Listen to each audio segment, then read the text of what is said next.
Good morning, everybody. Just wanted to see who's up, moving around, got a day off. Wife says, "Why don't you go live?" I said, "Well, I might try it." Oompa Loompa, good morning.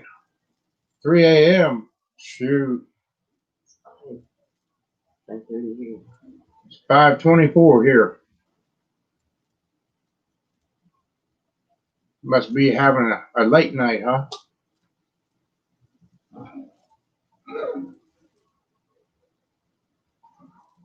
Got up, just monkeying around, having some coffee.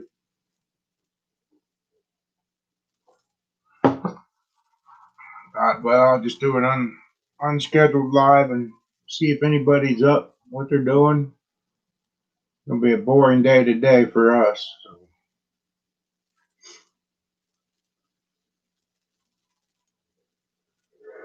Figure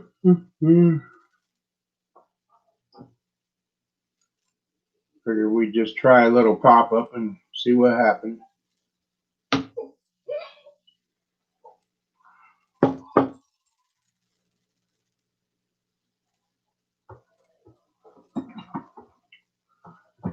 Okay.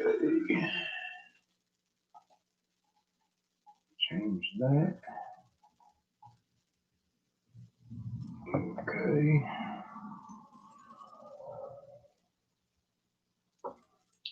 How do I share it? Okay. I gotta go into it on my phone.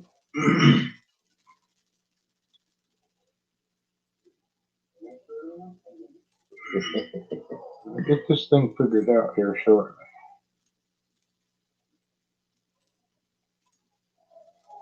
Or are you sharing it? I'm sharing. Okay.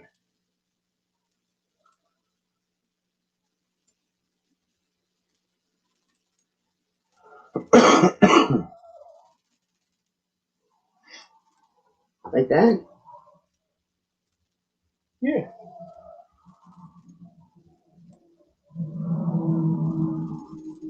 Everybody still must be sleeping this morning.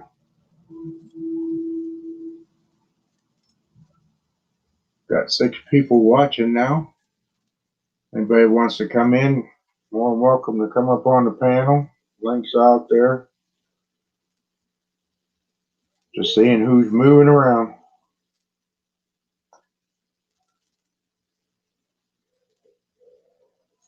Oh boy, oh boy, oh boy. Okay. Everybody getting ready for the morning. What's that going Tanisha. Tanisha. Morning, Tanisha. Yeah, just monkeying around, day off, so we figured, well, we'll just do a quick little pop up, see how everybody's doing today.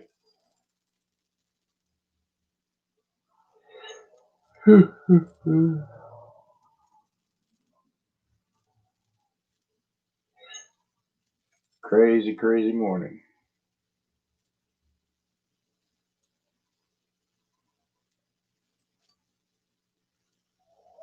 Oops.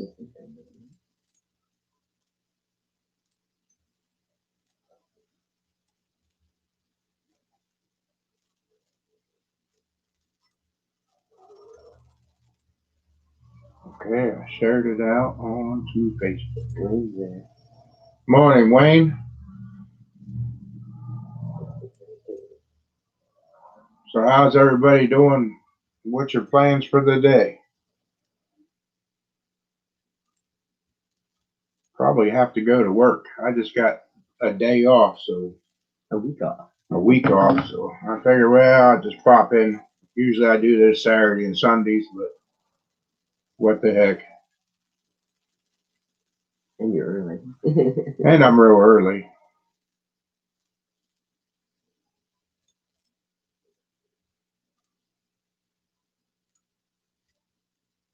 Just monkeying around. Having some coffee.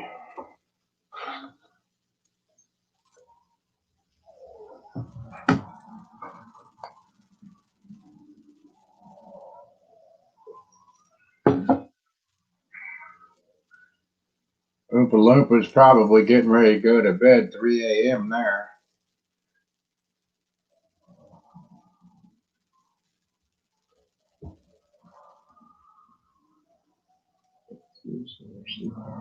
Where are you from, Tanisha?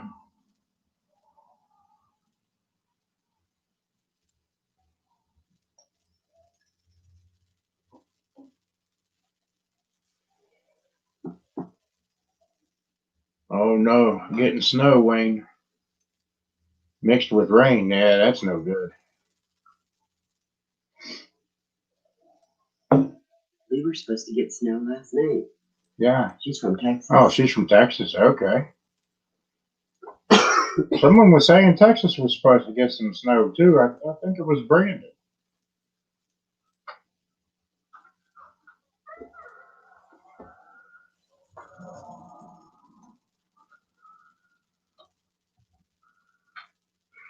It's hard to say. This weather's been crazy anymore. We get snow, then it shoots up into the 40s and 50s, and then it drops back down, and then we get a little more snow, and then the temperature jumps again. No wonder everybody's sick anymore. Crazy weather we're having.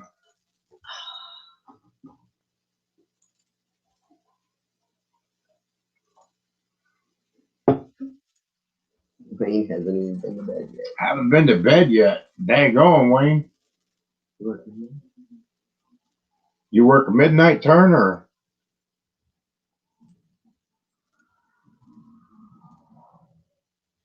Okay, it's raining now, Tanisha says.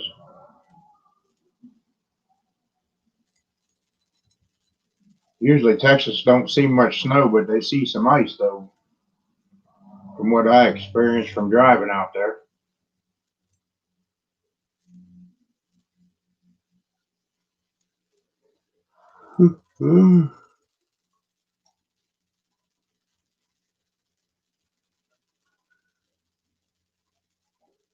Maybe we're the only ones that are early birds or all-nighters.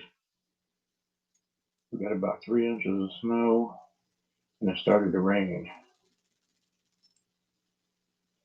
Oh, Lordy. Yeah, that'll make it wicked.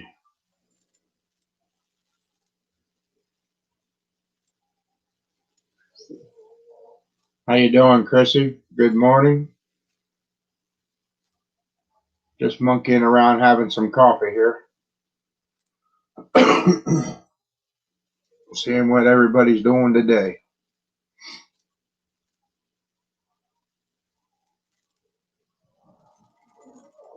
How much snow y'all supposed to get, Wayne?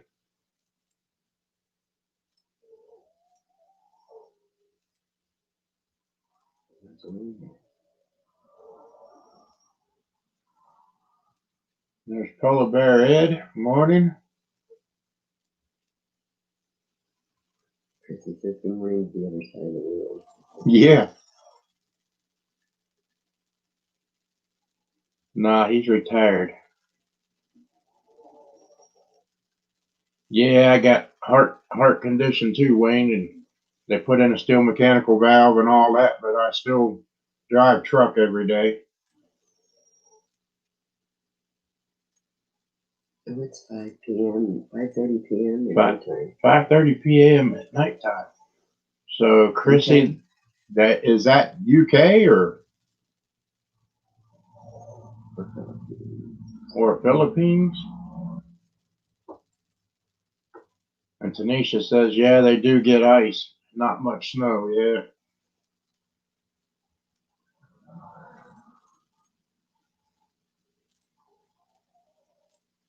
It's crazy. Better drop that link if anybody wants to come up. Thailand, okay. Okay. Supposed to be really, really nice over there. Someday I wouldn't mind going to Thailand, Philippines, and all that. Maybe vacation out there or something.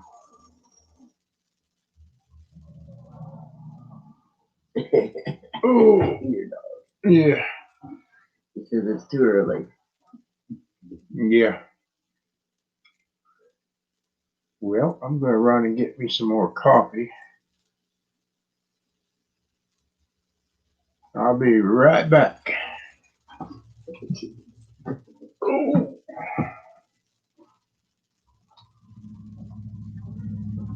Get away.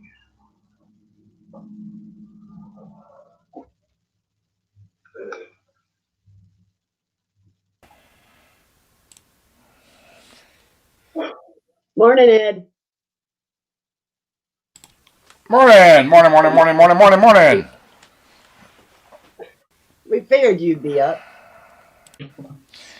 Yeah, I got my 4.5 hours of sleep. Yeah, we said, oh, we don't have to get up, and we've been up since like 3:30. I woke him up and I said, hey, I'm awake. You awake? Yeah, I woke up, so I just figured I'd get up and have breakfast. Oh, Lordy. Oh, there's his V8. Good breakfast. Yeah, Wayne, you could still carry a CDL. I kind of enjoy it, really, because that's all I've done all my life is either mechanicking or traveling all around. I used to run out to Dallas and Houston, Texas twice a week for a long, long time.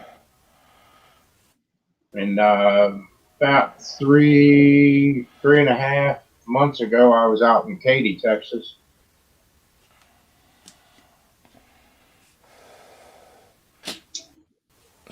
So we got to take a road trip to the Philippines or to the Thailand and stuff, Mark. I would To love go to drive. vacation. Whenever I go on vacation, we haven't decided where we're going to go yet. Well, when this pandemic gets over. Oh no, we need to overland it. We got to do something with your internet, Ed.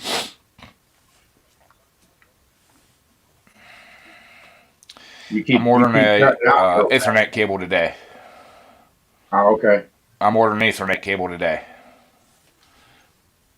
Well, can't you just? How long of one do you need? About 50 feet.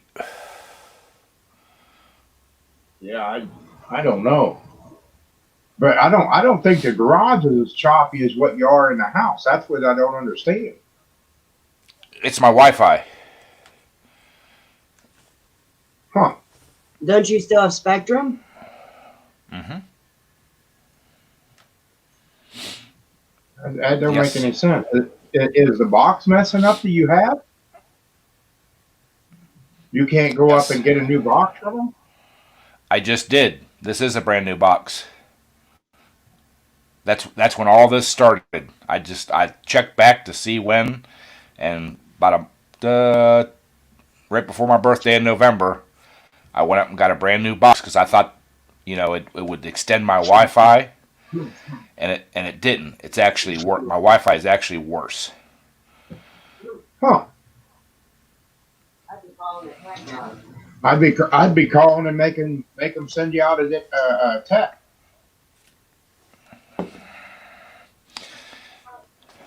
Yeah. I'll just hardwire this computer in too and be done with it. Yeah, because you get a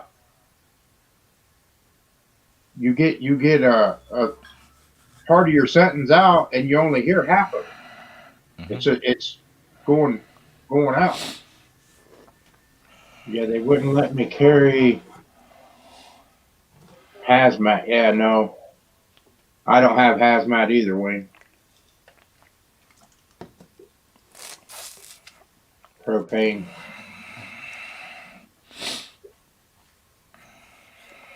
That's one thing I've never hauled was propane. I was never interested in the tankers.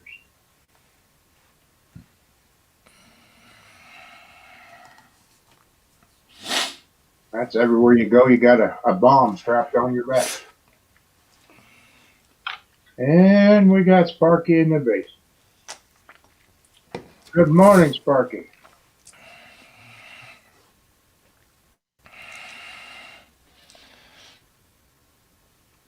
Uh-oh. We got a really, really big celebrity in the basement, Ed. I'm kind of scared. Oh, Lordy. Sir Mick. You ain't gonna be scared of me, baby. Never know what to think. 1, 2, 3, 4, 5. You got Riley got eat all his eggs yet? He's on his brunch. He's on his second breakfast. He's got Nana right on the case. Oh yeah. The more you feed them, the more they grow. You ain't telling me. The only problem is he ain't getting no taller. He's getting wider. That's the problem. Well, he'll just all of a sudden just shoot up. I'm back to normal now, thank God. How you doing, people? Yeah, not so bad. Just get myself sorted for the day. I'm just dealing with a major problem this morning we dealt with. What's that? Well, the missus has got this cold, so she's like got women flu, you know what I mean? All right, I hear you. Boy. Mick, are you trying to shoe in on my cooking? Say again? Are you trying to shoe in on my cooking videos? Brother, you know me, right? I have absolutely no problem on stepping anybody's toes for whatever journey I travel in. What I do is what I do because I do what I do because I want to do it. You know what I mean? It's not because I'm stepping on your toes, baby. How can I step on your toes? You know what I mean? Yeah, I'm just joking. Those actually looked really good. I'm gonna check to see if I can get that filling. Yeah, if you can get it, it's called mince meat. Obviously, it's not meat. It's a raisin mixture. You can make it. It's not particularly hard to make yourself. But the thing is, you want it to mature quite a bit. Yeah. The thing is with them, Ed, is that I'm not a mince pie eater. Not really. Never have been. I copied these off of a well-known chef in the UK, and he uses for the bases. He uses phyllo pastry. I use short crust. And yeah, I can smash 8 of them in a sitting, no problem at all. They're absolutely lovely. So yeah, I like them. Yeah, I watch Ian Matthews, and he was in the store the one time and picked up like 6 different kinds of them things. I'm like, those things look really good. Yeah, oh yummy. Yeah, I like mine with cold custard. Yeah, they're yummy. I'll tell you tonight, it's colder than a witch's tit in here today. I know that. She's cold in here. Wow. Good morning, Dix. That's pretty damn cold. It is pretty cold. I've got a radiator sat right between my crotch. Literally, I'm sat on it. Literally, I'm not even joking. That's how cold it is. It's about -3 down here on the south at the moment. Wow. I've got my cup of coffee on my go. I'm just defrosting my hazelnuts, and we should be good to go.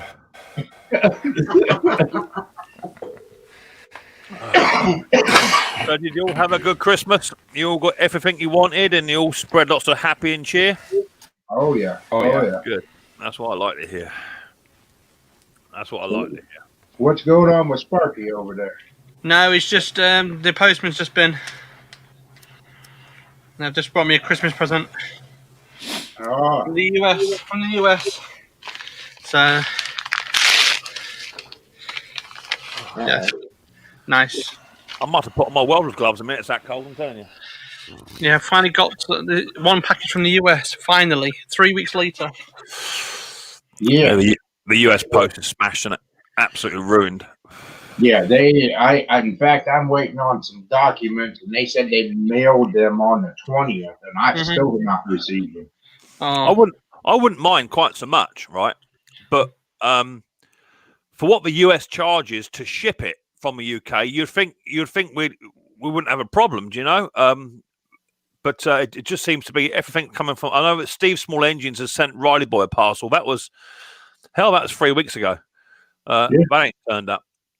I've sent some bits overseas myself. So what I now do, I use Amazon. That's what I use, Ed. I use Amazon because I can just log on to an Amazon USA account or a Canadian account, and it's there the next day. Yep. Yep. We use Amazon for everything. Ed, if you want, put your link for your New Year's Eve thing and for your door prizes and stuff, because it's going to be a heck of a stream.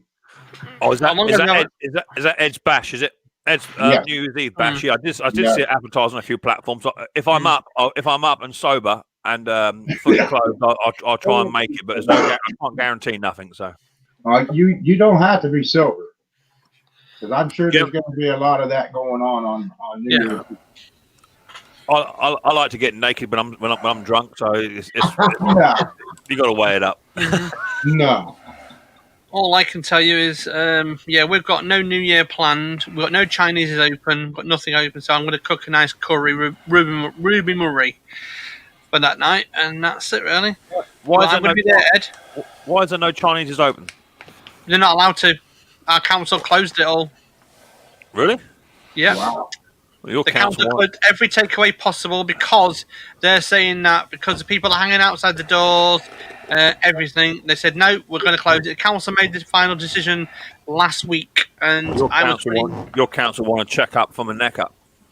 And guess what else they closed? They closed all the facilities like recreational grounds, like the cricket grounds, everything. They've closed it all.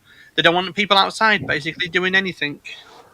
Well, we're tier 4 down here, and everything's still open other than leisure and tourism. You're not I'm even not. allowed to park a camper van outside on the actual the council grounds. Oh, Yeah. you want to move down South Spark? It's much more fun up here.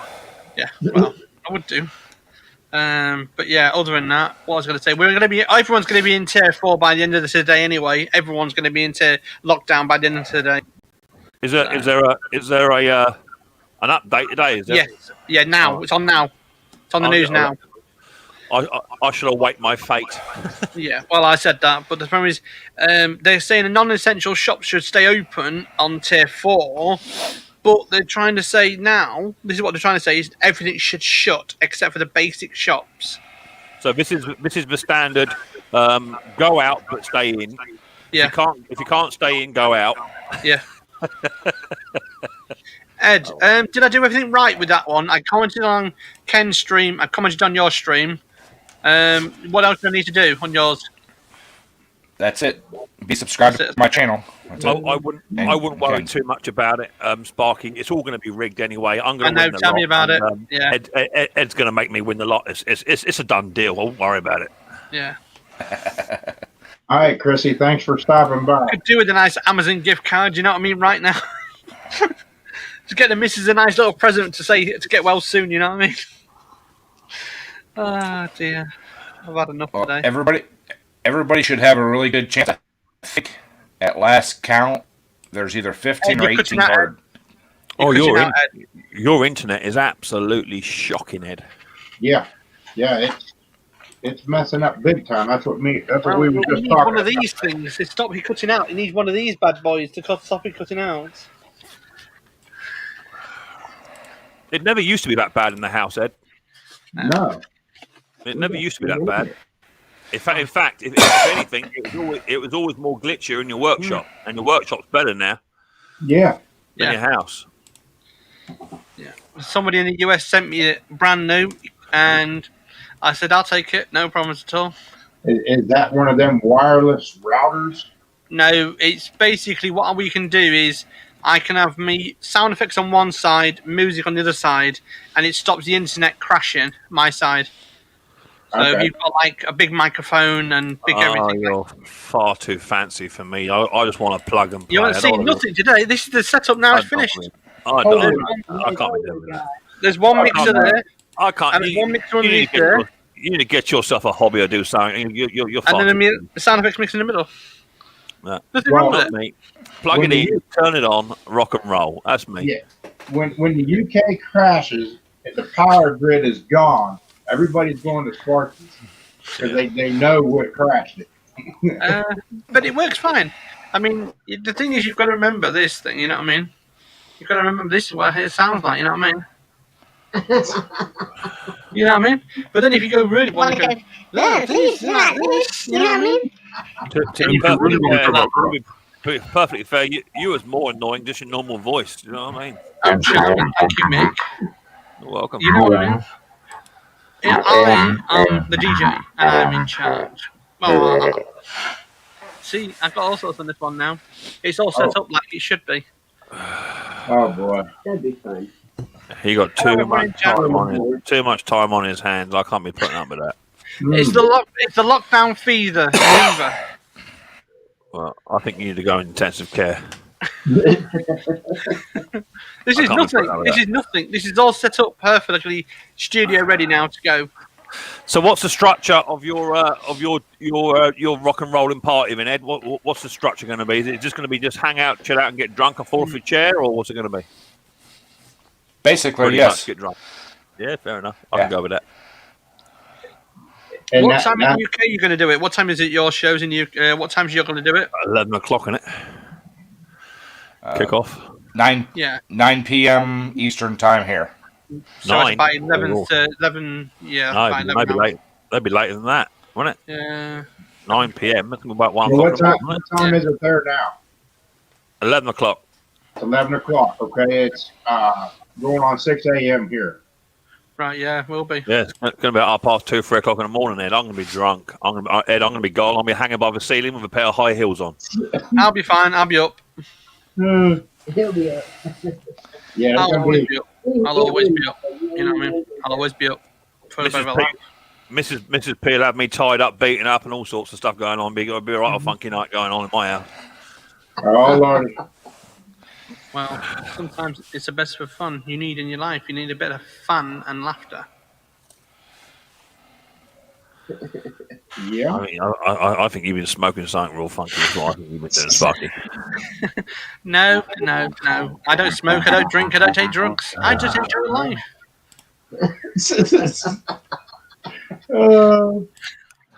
There's something wrong with that. There's something wrong with that child. I'm telling you, there's something wrong with that child. Stuff. I just take helium, and that's all I take helium, and I take the party swing. You know what I mean? Oh boy. Yeah, So Mick, what you been up to then today? Anything nice? I've only just been shopping. I had to go and get some stuff for dinner because Mrs. P's over at the hospital. She's working over there, so yeah, she's out of the house. Nana's up in the house with Riley boy. I was going to convert. I've got one of these for Christmas from Mrs. P. One of them wire wheels. Yeah. Because I got a bench grinder, but it's a double grinder. I don't know why they sell them as double grinders. That just don't make no sense to me. So I thought this is a conversion kit. It should come with a load of brackets and washers and bits and pieces, so you can convert one of your grinders to Yeah. to a wire wheel. So I was going to do a little conversion video on that today at some point. But then I saw V Twin was live, and I thought, hey, there goes the video. So yeah, it comes with a load of gimmicky spacers and washers and bits and pieces that you can pack out. I'm assuming. Yeah. That's I can't- Say again. a nice setup. I did that to mine because I got that double wheel grinder and I took the grinding wheel off to one side and put a kit on like that. That's it. Did it work all right? It works okay, but you got to watch. Sometimes it'll come loose. Okay. Make sure that it stays tight. I got some Aerodite stuff here. I might Aerodite it on there so it ain't going nowhere. Just And make sure you- Aerodite the plugs Yeah. on it. And then make sure you wear safety glasses. Them things. Oh, ruin you that know me, stuff V Twin. everywhere. Health and safety is my number one thing. You know that whenever I'm doing anything, I'm always wearing my safety sliders on and what have you. I don't muck about. And it's real hazardous to your skin too. Oh yeah. Well, I mean, someone like myself who's got this nice complexion, I would be worried about that. Yeah. Yeah. As long as it don't catch fire and blow up in my face, I'm quite happy with that. Yeah. There you go. It'll polish your skin real nice, especially Oh, on your of fingers. That's all I'm after. But you know that brush is so daggone stiff and it's turning fast on that wheel, and it got me so quick, and it was like, and what it did was I put too much pressure on that wheel, and it sucked it right in. Yeah. I only got a cheap grinder. The grinder wasn't nothing. The grinder was like, I don't know, £9. Yeah. Yeah. It won a lot, but you can't really you can't really buy the wire wheel and grinder assembly as one unless you want to pay a lot more money for it. It's ridiculous. Right. And when you're grinding blades, I always use like a flappy disc for grinding my blades. I do it by hand. It always seems to be a much poorer finish when you do it on a stone. Yeah. But yeah, I'll give that a go. See what happens. Yeah, it's nice. I like it. It's just you just gotta watch what you're doing when you're using it, because that wire wheel, it bites so quick on you if you put too much pressure on it. I only want it just for cleaning plugs up and all the stands. So it's going to be doing nothing heavy, but Right. I thought I'd give that a go. Give that a go. I put a video out yesterday on a real mower. Did that. That's got to come back in. The throttle cable's not quite working right, and my mower stall's collapsed. The roof's caved in. I don't know what's happening there. I need to get up there and have a look at that. We need to fix that at some point. I don't know. There must have been some screws that just snapped on it. I don't know. So we're going to fix that at some point this week. Yeah. You got a fog machine in there, Mick? Because you're looking mighty foggy in there. I think it's actually where it's been so cold. I think it's actually just my camera.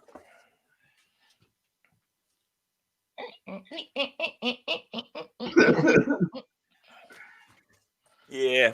I think it's just my camera. It's got a glass in front of it, and it gets a bit. It gives that sort of that nice effect. I think it makes me look like I put a filter on there like Sparky's doing or something like that. You know what I mean? Yeah. So I've got a backup one. This one always plays up in the winter. I've got a backup one in here somewhere. I think I did that one. You got heat in there, Mick? Yeah, hell yeah. Because you can see your breath in there. Oh, I've got a heater in here. It's starting to warm up now. Yeah, I've got my. Let me change my camera over. I've got a backup camera. There you go. I'm like, every time Mick talks, you can just see his breath, and it's like, it's gotta be cold in there. Look at that. Hell, brother, I tell you, it's freezing in there. I'm telling you. I see that. This is what you call a hard. This is what you call a hardcore subscriber. Someone comes in and freezes their ass off to be on the panel. This is hardcore right now. I guess. Mick's been hitting a hookah. So, Let me change the camera out right quick.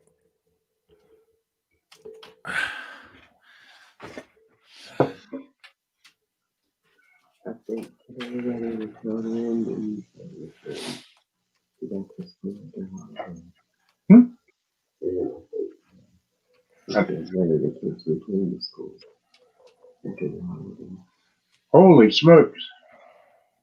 So what do they do, Dick, if they go on that shutdown over there, the kids won't go back to school, or what is that? Well, they're on it because our numbers are now. Let me find my camera. Where's my camera? Our what one's that? Yes, that one. There you go. Is that better? Yeah, now you're nice and clear. There you go. Our numbers, in the grand scheme of things, are now higher now than what they were when we first got hit. And it was a complete lockdown. Schools were all shut and everything. And my son, Brandon, one of my boys, he got hit quite hard. They weren't allowed to sit their exams, so they had to have their predicted grades. So everybody got predicted, which is a bit of a rob, really. You know, they've been shortchanged. They should have given their predicted plus, I don't know, 20%, whatever. Yeah. But they give them all their predicted. So now what they're talking about is years 10 and 11, which are this year's examists. I think they're going to be going in, but everybody else is possibly going to be closed. Wow. Well, I've got to say it, right? It's common sense. If you got a virus, and if it be like the flu, or if it be like a common cold, or if it be like Ebola, the closer you get to people, the higher chance you've got of catching it, right? That's just common sense. Common sense says that. Right. So if you stay away from everyone for about 3 weeks, then it starts to decline. And then after the 3 weeks, keep your distance, wear your mask, wash your hands, do what you need to do, and it will dissipate. But all the time, Hmm. like I saw a family across the road from me. They must have had 5 different families in there on Boxing Day. Now we were told by our government that Christmas Day you can do what you like to a degree. You have to use common sense. And families in tier 4 weren't allowed to mix. Families in tier 3 and below were allowed to have one other family in their household for Christmas Day only. But Boxing Day, mate across the road there, he had 5 or 6 families in his house. Which just goes to prove the stupidity of it. You know, but when people are doing that, then it's going to end in tears. And now we're going to have rioters out in London because they're being locked down. So that's going to really help matters. And then I suppose the Black Lives Matter are going to come out because they care even more about themselves than we do. And that's going to really help matters as well. Well, I'd tell you something, Mick. You're spot on about that. We've just had a confirmation today that a firefighter, my brother-in-law is a firefighter. He's just, one of his friends tested positive who works with the firefighters. And we've now been told we've got to stay put. Me and Joe's got to stay put now for 14 days. Well, and Mrs. P, she got this Facebook group at work on just on her ward. Yeah. And it said that the matron who Mrs. P was working with last week, she's come down positive, but only showing mild symptoms. And the porter who Mrs. P was working with day before yesterday is now in intensive care. Yeah. And they've all been working with each other in the hospital. It's like at the moment, the weird thing is, and this is strange, I'm going to say it to some of your faces, it's weird because my sister-in-law drops the dog off every Tuesday, Thursday. We don't see my brother-in-law. But because I am connected to my sister-in-law, we've seen her, she's been in the house, we've now been told we've got to isolate, we're not even being in contact with him, and because of it, we don't mind, we've got nothing to do. But the issue we have is, how do we prove it all? Oh, you've had a phone call, that's about it. And all these people saying that you need to go for these appointments, this and that, they don't like it, you know what I mean? So we had an ordeal yesterday. My wife's a manager for AutoZone parts store. Yeah. And she's one of the managers there, and she got a phone call yesterday to shut the store down. Yeah. The guy that she had been working with all weekend tested positive for COVID and never told anybody. There you go. Well, he had a fever when he came to work. He had a fever and everything when he came to work. Yeah. There you go. They had to close the store. You always get one bright spark in every company, right? Don't feel too well and go to work. You know, it's not hard, is it? You know, if you've got symptoms, you just stay at home. It's not hard. So the UK, us British, we're fantastic for being told what to do. We don't like it, and but we're standing in a queue for 3 hours waiting to go into a supermarket because we're that's what the British do. Yeah. But we're just absolutely surrounded by idiots that are just they're even saying it's fake. The virus is fake, people. It doesn't really exist. Are you joking me? Yeah. You know. Yeah. We're going down. Like Sparky says, we'll be on a national lockdown for long. We'll be down for about 12 weeks, I expect. Border will be shut, and it's like the French, isn't it? The French stuffed us just before Brexit. It had nothing to do with Brexit. They found a new strain of COVID which is 70% more highly transmittable, that come in from South Africa, I believe. And France said, "That's it. We're shutting the door. Bomb. Shut the door. Nothing in, nothing out." But you know, it's what it is. If you just use your common sense, man, it's not hard. Right. Right. Yeah. So this is the breaking news right now. Tier 4 COVID restrictions being considered in Southwest, but Tariff 5 for the whole UK. No shops, no anything open except essential shops only. Up to £1,000 fine will be issued anybody found on the streets. You know, that's it. That's the way to do it. That's the way to do it. And what they should do is they should implore the neighbours to grass the neighbours up and give them £1,000. That £1,000 fine should be given to the neighbour who grassed them up. So it's down to the MPs this afternoon at 2:30 to accept it. If they don't accept it, then they've got to go back to the drawing board. Well, I think we're looking at about 2,000 admissions a day going into hospitals. 2,000 admissions, and the NHS is starting to get overwhelmed. So we need to put a break on at some point. Yeah. Well, we don't even have quarantine. So What's funny is over here though, people are testing positive, and they shut the store down yesterday. Mhm. They're only shutting it down for 24 hours, and they all go back into work. Yeah, but that'll be the American way. It's a bit like your stupid president, the ex one who got COVID for 3 days and was back Yeah. out again. What a Yeah. stupid propaganda that was. Yeah. Yeah, it's crazy. It really is. I'm not going to say it politely. It's all screwed up. The whole world's screwed up at the moment, and the whole situation is getting a bit out of hand. They need the army here in the UK to knock people down a bit, because they're going to have the Black Lives Matter very shortly, like Mick said. They're going to have all the other armies. They're going to have all the bad army people out, and nothing controlling things. They need, like the Japan. When they found out, they shut everything down quickly and stopped everything. And if you went out, that's it. They would literally take control. But the truth of the matter is, Sparky, the truth of the matter is that when they shut Wuhan down, Yeah. I don't think you're ever going to get the true numbers of the poor No. buggers that died in there. Yeah. I think there was flats upon flats upon flats, because they're right on top of each other. They're like cockroaches, aren't they? They live each other. I think there were people laying in their beds dead for a long time before they were dragged out. That's the truth of the matter. You're never going to find that out. That's exactly it. You know, I think what was happening in Italy when people were actually literally chucking their loved ones out on the street, and the army had to come pick them up in trucks. If that's not a wake up call enough for you, then there's something seriously wrong with people. Yeah. Something seriously wrong. I mean, this is the rules we've got to follow in this town, and this is strict rules. You are not allowed to associate more than 6 people outside, which is fine. Yeah. You're not allowed to go visit the cricket grounds or the recreational grounds without permission from your doctor to say you need exercise, which is fine. Yeah. Right? And this is the best one. Any swimming pools that is owned by the council must be closed.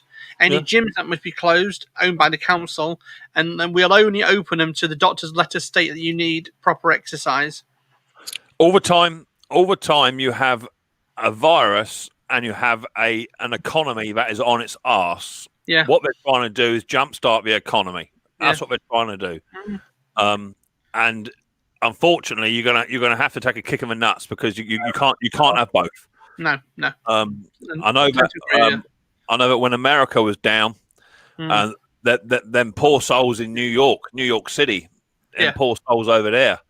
But I'm sorry to say, but the biggest, most powerfulest country in the world, only had enough respirators for 1 in 1,000 people. That's disgusting. And the people in New York, people were dying. That they were chucking them in the back of lorry trailers, stacking them up. It's not right. So you've got to shut it down, baby. You got to shut it down. And this is now. I've just been on my Facebook page where we go on to the council stuff, and it's just this morning I can confirm that we'll be moved into Tariff 5 by the end of today if the government and the council come to a committee judgment. Yeah, we'll all be level 5. Level 5, lock it down. That's it. That's the way to do it. Honestly, it's the best thing. It's the best thing can happen. Yeah, I think we're going to see that over here already. They got us under some stuff already, restrictions, but they have not shut the bars and gyms and all that and restaurants back down yet. But I foresee it going to happen. But they opened our bars and clubs up, but you had to pre-book initially, and you had to book a table. So you went in, you washed your hands, you put your mask on, and you sat at the table. Once you're at the table, you take your mask off and do what you want to do. But that's the breeding ground, is it not? That's a breeding ground for a virus. People getting pissed up, going outside for a smoke, coming back in again. It's just that's a breeding ground. That Plymouth one at the moment is in the paper this morning. Just reading about it. The Plymouth manager has been fined £10,000 because no one was wearing masks in his restaurant or anything properly. I went past a Turkish place probably about 2-3 months ago, just when they opened back up, and they said restaurants can open back up as long as they show social distance. This Turkish restaurant, and I've been in there, the food is absolutely banging. They must have bought more tables because they just filled it up. You couldn't move. Where's where's the common sense in that? You know, it's just it's ridiculous. But I feel for these poor buggers, you know, that are out in the sticks. And you've got them in America, you've got them out in Louisiana, out in the sticks. They got no hospitals out there. They got nothing, you know. And they're the poor buggers that are going to struggle. Mm. You know? Oh, yeah. It's like they've just stopped the funding, COVID funding for the universal credit on the 23rd, 24th, officially it would have been. They've stopped all the funding. So that's most of their funding stopped now. So they've gone dropped. Well, I think it'll all weigh itself out in the end. You know, I'm lucky, and like I said, I saw a post on Facebook a little while ago saying, before you start putting photographs up of all your presents under your tree and this, that, and the other, please bear a fault for those who have lost their jobs and lost loved ones and all that sort of stuff, which I get, right? But I haven't lost my job. In fact, out of this whole virus, I've done very well because I work in the public sector. So all the time the trains are not running and there's no customers, that means my company has more access to the track to do repairs. So if they were pumping overtime like it was going out of fashion, but the question is was my work essential? Not really. And did I want to go to work? Not really. You know, but I had to go. You know, I had to travel into London every night and work amongst a gang of blokes, about 300 people, all with no masks, no sanitizer. We have no toilet facilities out on the railway. You can't just turn off on the railway and use a public facilities at 3:30 in the morning. So Wuhan wasn't producing the masks that we were buying. So you know, there was 300 people out there with nothing. You know, and I certainly didn't want to go to work and be amongst other people that are coming from all over the country. Yeah. When I wasn't being protected, I mean, I have to come home, and my wife works in a hospital, and is put on COVID wards. So I got to keep myself clean to keep her clean, so she can go out and look after people who are really ill. That's it. You know? Vicious circle, isn't it? Wow. How you doing, Wayne? Pretty good. What's up, Wayne? Well, I thought Ed might want to see my beard there. See that I'm not hairless. No, I think Oh yeah. well, all I'm saying is yours looks particularly well groomed there, Wayne, and Ed looks like he's been sleeping in a typhoon all night. I think Ed's a bit pushed out there. That's why they call him a bear. Yeah. Yeah. Ed's got a bit of beard envy going on. Yeah.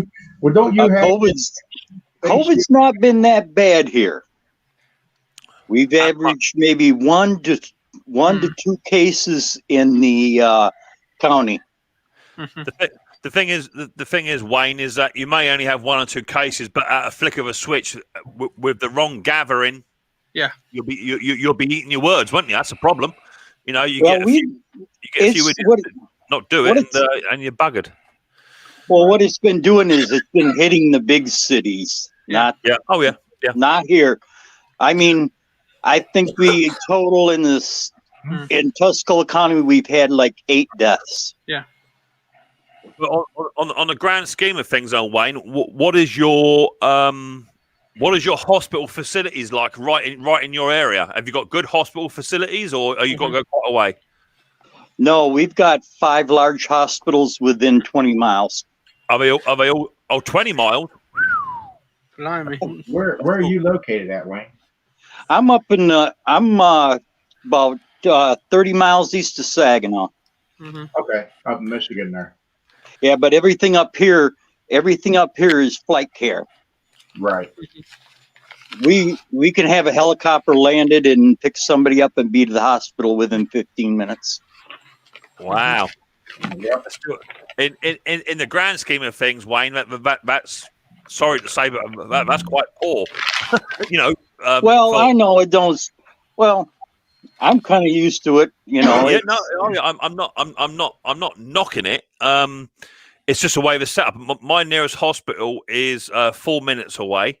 You can have an ambulance to your door within about a minute and a half, and then the second hospital is about 15 minutes away. That's a big one, a COVID one. I've got one over the other side of a county as well, and that you can be there in 6 minutes tops, I would say. Which ours is, it takes forever, but it's all volunteers. It's not, they're not paid. They're just volunteers. I hear that. What's the crack if you got no insurance? What's that all about? Yeah.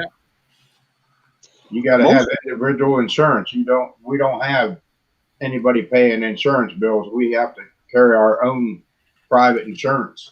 Right. Yeah. See, over here in jolly old England, you can be as sick as you like and just walk in the door, and they'll treat you. Wow. You know, sick. I mean, the sickest of the sickest is COVID, right? Intensive care, high dependency care.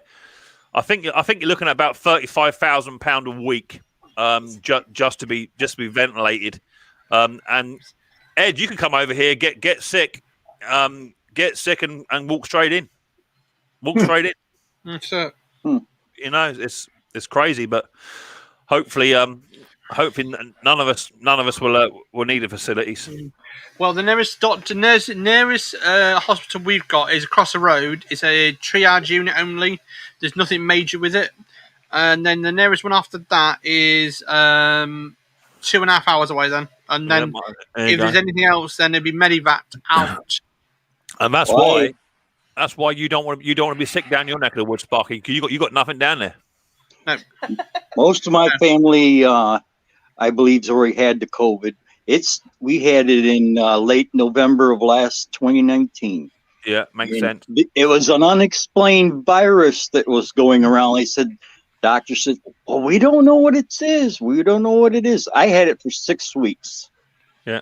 I was working a night train back in, I think it was either November or December. It might have even been a bit late. It might have been January of this year.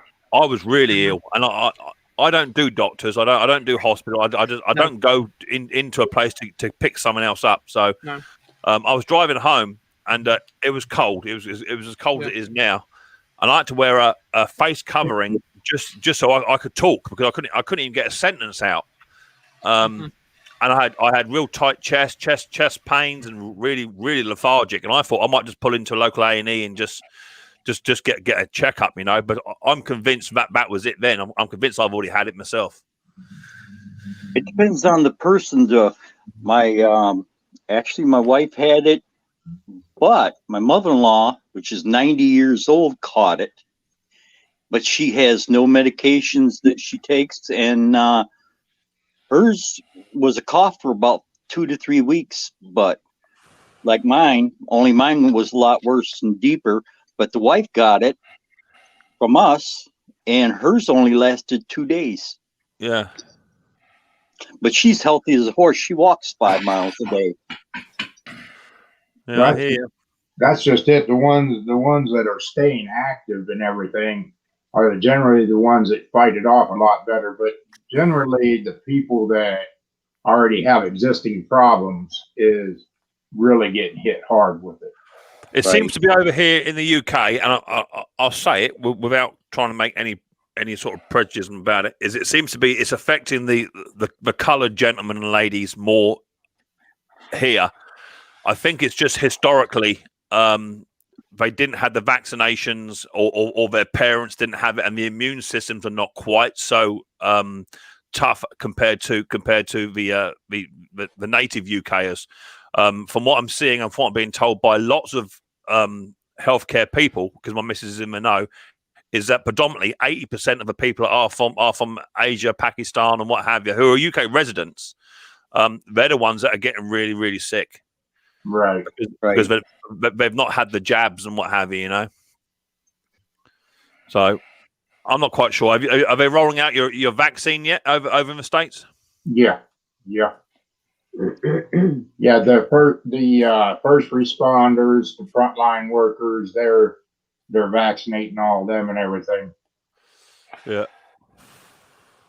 I've been watching the article on the one, and they're keeping it quiet. The nurse that supposedly fainted when she received the vaccine. Yeah. Well, she's no longer heard of. And according to people that are close to her, the hospital had a post on her page, Facebook page, saying, thank you for and all this stuff. And then all of a sudden they pulled it back down and retracted it. And now nobody knows where she is or what's happened to her. Yeah. But a few of the relatives that are not wished to be known say she had passed. Yeah. Well, that's just it. They're the people that are actually getting the vaccine is at will because it is not a legalized drug yet here in the United States because it was manufactured so quick. So you're at will to take this. Well, the problem is, Mark. The problem is, buddy, is that when you're producing a vaccine for something, it generally takes around about 10 years to produce a decent vaccine that's supposed to be safe, despite the fact of some side effects. We don't have the luxury of time, do we? We don't have that luxury. People are dying every day, so they're sort of clutching at straws, maybe, and they're up against it. So I would rather take my chances with a vaccine than nothing at all. That's what some people said. The same thing. It's like at the moment that one in Nigeria that was on the news this morning. 6 people sadly gone after the vaccine because the hospital wasn't clean and it wasn't this, it wasn't that. But then they come out with they've given the wrong stuff to the wrong people. Oh, there you go. So it was in the Sky News. That was this morning. Thank you. A cup of tea. Yeah, we've lost two friends from the COVID already. The vice president of our polling club, he got it, and they put him on a respirator and everything, and he passed away. And some other people that polls up north, they lost their mom from COVID. Yeah. Well, I've been listening to some people saying, you're not sticking me with that, and you can't make me have this, and can't make me have that, and what have you. But when you have a loved one that's in intensive care, and let's be truthfully honest, intensive care is where you go when you are the sickest of the sickest. It's not even 50-50. Generally, you got a 10% chance or less if you go into there. Right. They don't ask your permission when your loved one is on the slab. No. And they're trying to keep that person alive. But they'll inject that person with whatever they think they can to keep that body going. So, if it comes down to it, and they say to me the vaccine will give a 65% better chance of survival, stick me in the eye with it. As far as I'm concerned, right? You got to give that opportunity to fix exactly that. Exactly that. I believe so. Yeah, you got to give them that opportunity. Yeah, Bo. I should be at work, but you know what? I went in, I pulled out with the semi, and I got a phone call. Plant's closed. Go home. So I never even went into the plant to load yesterday. At 4:30 in the morning, I'm turning around and come back home. That's it. The fella that was loading down at the loading dock tested positive, and they shut it down. That's it. That's the best thing to do. Shut it down. So I'm out until first of the year. I'll go back the following Monday after New Year. Mm-hmm. Same way with Mom now. Mom's out. She's out of work due to the guy testing positive yesterday. But she'll go back this afternoon. Well, my lot, I've been off since December the 3rd, and I don't go back until about the 7th of January, due to I booked annual leave. And my boss rang me up and said, "Oh, can I come and get your van? We need your van elsewhere." Blah blah. No, you ain't taking my van. Hell no, you're not taking my van. Right. He said, "Well, we need it for us." No, you're not having it. No one is getting in my wagon whilst I'm on annual leave. No, the truck's been sanitized and cleaned down, washed down. No one's getting in there. It's not happening. I haven't worked in over a year and a half. They put me on disability. So okay. because I got a pacemaker defibrillator, and I still carry my CDL, but they won't let me haul propane. And you get used to that $2,500 a week or better. Right. That's a good paycheck, Well, that's what they did to me, Wayne. Whenever I went down, they put that steel mechanical valve in my heart. And first thing they did before I ever got out of the hospital was they yanked my CDL. And then I had to fight them to get my CDL back. And they was like, well, you're on disability. That's doing good. I said, that's welfare. I can go to work. Yeah. And it took me a couple of attorneys and a bunch of medical review and all that and everything to get them back. And they said, oh, no, you're disabled for 99 years. No, I'm not disabled. I'm going to work. Yeah. That's crazy. Is that disability benefit allowance? Is it no good? You can't live on it? No, it's only like $2,300 a month. Yeah, ain't no good for nothing, is it? Yeah. You ain't having no good time on that. No, I hear you. You're just barely scratching along. Yeah, I hear you. Yeah. I have a good time on less than that. Well, yeah. Ed, you can have a good time with a ham bun. Oh, shoot. You missed a good stream last night. You missed a really good stream last night, Mick. Oh my gosh, on Grandpa's Adventure. So come on, fair's fair, right? I try and support everyone I can. All you got to do is move your stream a bit earlier, brother. That's what you got to do, and I'll get it. Yeah. No, this was over on Grandpa's Avengers thing, and oh my gosh, that stream was crazy. I do try and support so many people, but you guys know it ain't easy. And I do like you American guys, but 9 times out of 10 I wake up and I see 4 or 5 of you have gone live, and I missed that. But I missed it by about 2 hours, So right. It's never easy for me to try and catch all you American guys. Well, there's not a big calling over here for live streamers. Especially within my catchment, you got Snobby and what have you doing their lives, but apart from just sort of 2 or 3 of us at the weekend, there's not a lot going live. That's a funny thing, right? Well, that's what's funny is my 7 o'clock Saturday night streams that I do every week is good, but I do this coffee talk in the mornings, and today was just a pop up because I was off work, and it was like, well, let me see who's up. And I get you guys from the UK and stuff, which it's just your evening over there now. So midday. It's midday now. Lunchtime. Yeah. Perfect so, for me. It's you meet a lot of different people from all over the world. Oh yeah, you've got a network. You've got a network, and to be fair, I joined the Small Engine Nation way back, which has now sort of died a death to a certain degree.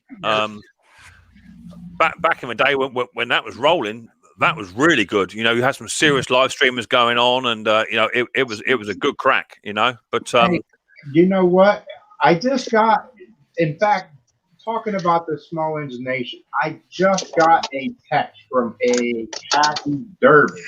That's it. Yeah, Kathy. Yeah. And now I guess I am a member of Small Engine Nation. There you and go. I'm like, what is it?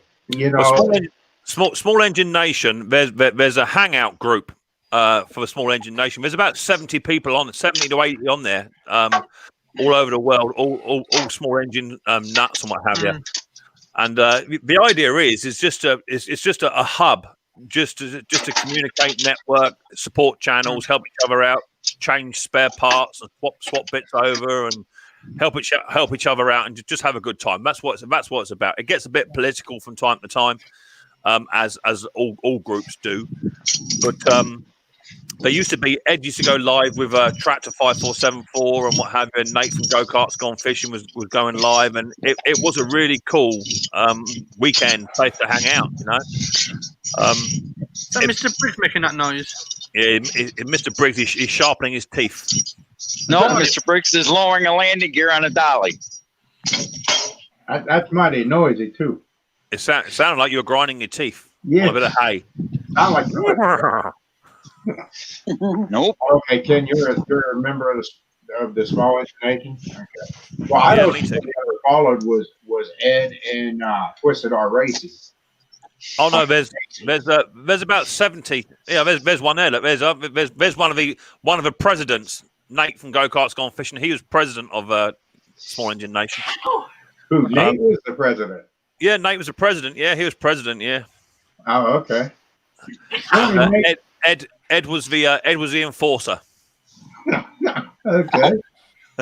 It was a really good group. I think I got the boot. Oh, did you get the boot, Ed? Did you? Oh, did you? Oh, I didn't know that. As I say, it can get a bit political. I try to stay out of it where I can. One of my good friends, as you know, got the boot from it a little while ago. But like any group, you always get someone to fall out with somebody, and you know, it's the way it is. But it's a good group if everyone just does what they want to do and just act sensible and have a good time. You know, Small Engine Nation was that got retracted. I didn't see it. It was a really good group, but it got political. That's the problem with it. They all do. Yeah. Small Engine Nation was a disaster. Well, for me, Nate, it did me some good justice. I managed to meet yourself, Nate. I got in contact with Ed, you know, and some of us have stick together and communicated really well, you know. But yeah, it got a bit much. And as I say, the politics started to roll a little tiny bit, and that's a shame because it was hanging out with Tractor in his shed on a weekend. 6 or 7 people up on the panel, all talking about engine modifications and what have you. Yeah, right up my street. It was a good laugh, you know. Well, what destroyed that group, or is that group still existing? It's still there. It's still running. I think with anything is that I run other groups as well as my YouTube one. I run a lot of stuff for the charity that supports my child. And there's lots of little splinter groups that come off of that. Everyone has an opinion, right? Everyone has an opinion. And I think what's important is when someone gives their opinion, you either take it as a positive or negative. But if you take it as a negative, then you have to, in my opinion, you have to explain yourself why you think that's a negative. You know, you can't just say no. That's horse crap. I don't believe in that. You know. You can't just say no. That's. Oh, Jeff, you got feedback, buddy? Yeah. Now. Okay, you got it. Yeah. If you can't all get along, then you have to back out a little bit and make a bit of space and let someone view or air their opinion, whether you agree with it or not, right? But I think people are getting butthurt and all the rest of it, and some people didn't like other people and couldn't leave each other alone, and it soon just dissipated a bit, but it's still there. It's not active. Right. Yeah, I didn't know it was. I seen a thing and I asked, you know, about the members, and then you know Kathy did contact me back about it. But I guess I'm a member, but I don't tag them in anything that I do. Nate used to run a live stream at the weekends, and I think, to be fair, Ed, that was one of the best live streams there was at the time on YouTube. Because Nate used to have a really big following in Nation, and it was a cool place to hang out, you know. But I think what happened was lots of other channels wanted a slice of the pie, and so they started to try and make it a bit too restrictive, saying you can't go live on these days, and someone's going live on these days, and people were getting hurt because they wanted to progress their channel and do their own thing, and that's when I think people started getting a bit butthurt on it. Mm-hmm. That Friday night live stream, that was Twisted R, wasn't it? Say again. Yeah. the Friday night was Twisted R Racing. I remember watching his stuff quite a bit on Friday evenings, and then it just went away. Yeah.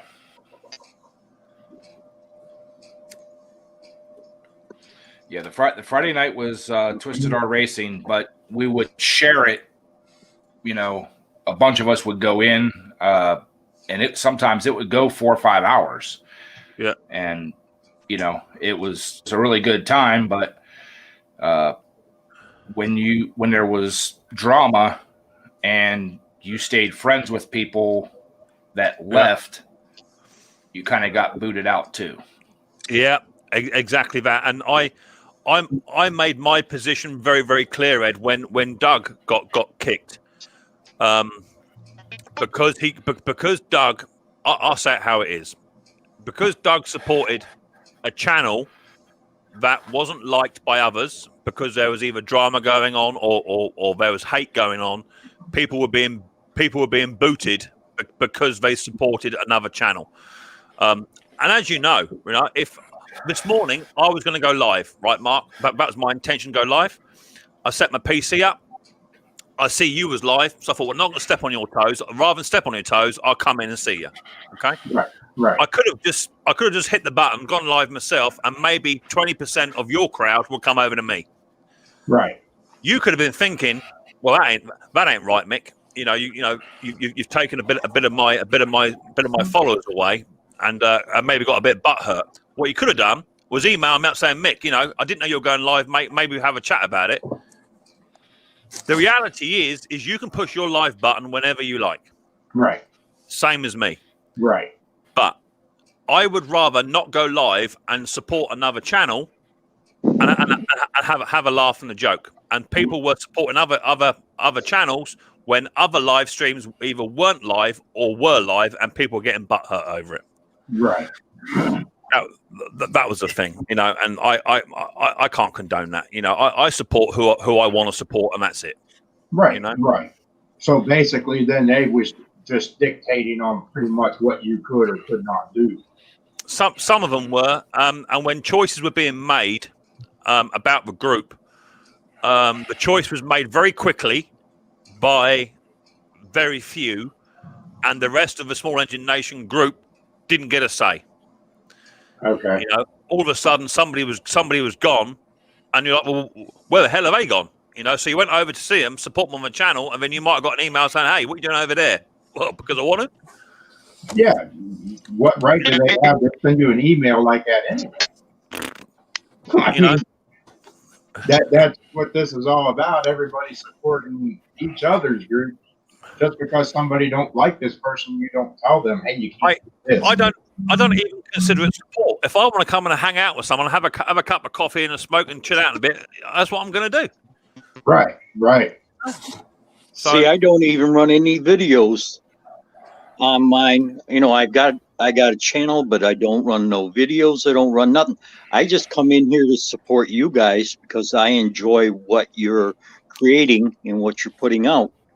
So that's what we're saying, Wayne. It's not necessarily that you're not actually supporting the channel. You're coming here for a good time.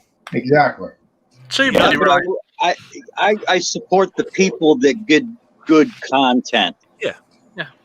But that's what's amazing about the whole thing is everybody kind of does their own little thing, and if you need a question answered, like Mick, good one, Polar Bear Ed, somebody. Ken Small Engine, Nate. I mean, all these people are all into different things, and you can pretty much get an answer on to figure out a machine or what have you. Somebody will share that, and it's a big community. It's a big educational thing without paying a college degree to figure it out. Exactly that. I mean, Nate's just said, I'm fully grown and hairy all over. I can go live when I want. Exactly that. And yep.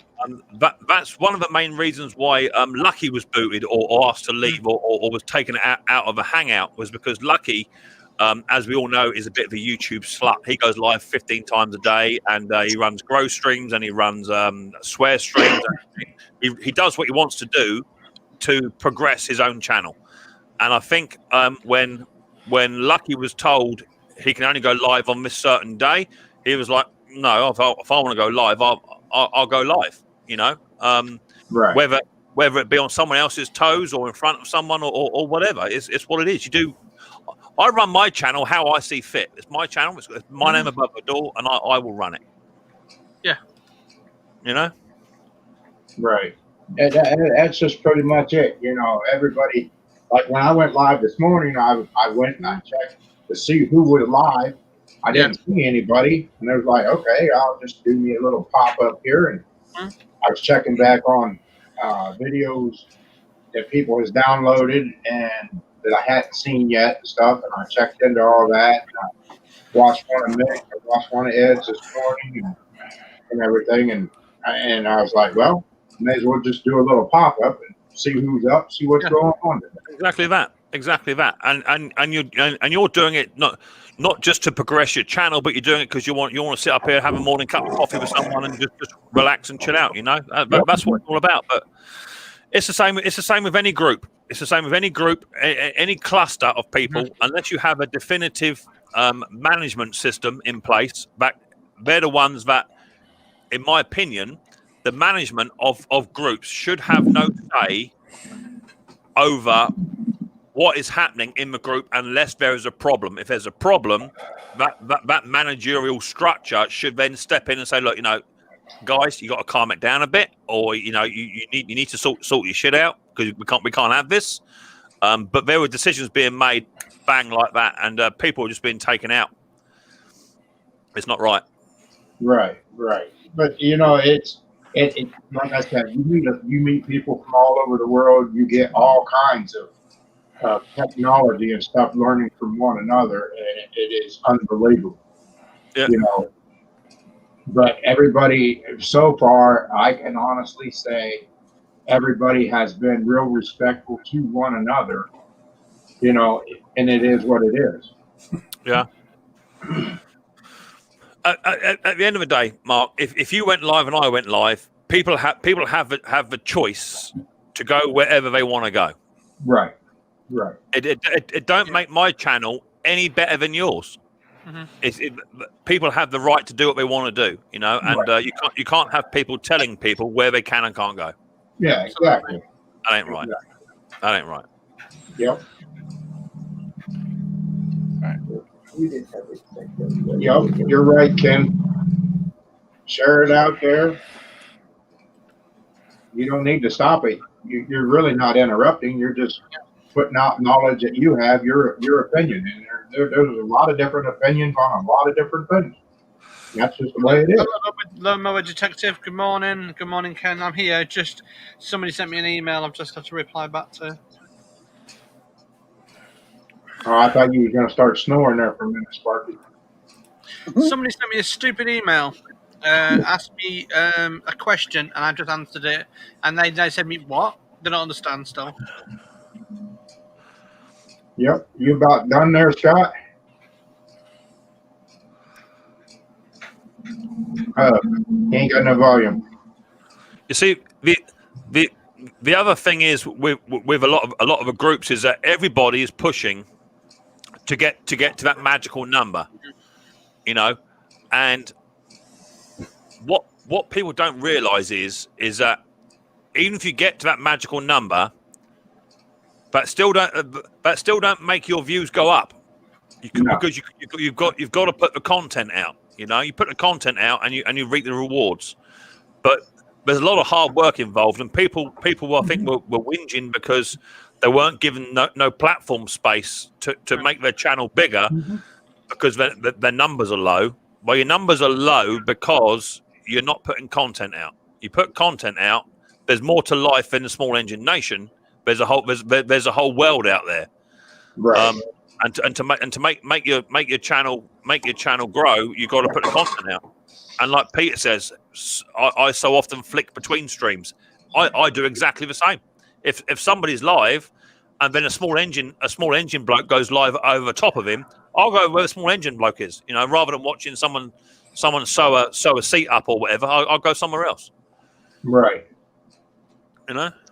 Can you hear me now? Oh yeah, we can hear you now.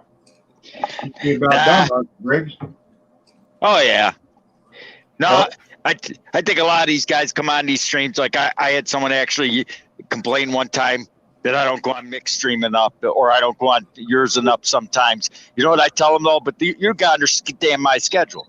I mean, I work Monday night through Friday night. When I get out of work on Saturday morning, it's 8:30. I get out of work here at 7:30, 8 o'clock usually on Saturday because it's always running late. Then I gotta go home, feed my old man. Gotta feed, take my mother grocery shopping because she's one of these crotchety old women that has to do the shopping. And then by the time I get back, it's 10 o'clock. Well, by the time, and then I do all that. Then I gotta take care of my dogs. By the time I get home and in bed and everything, it's almost noon. I'm usually dead tired.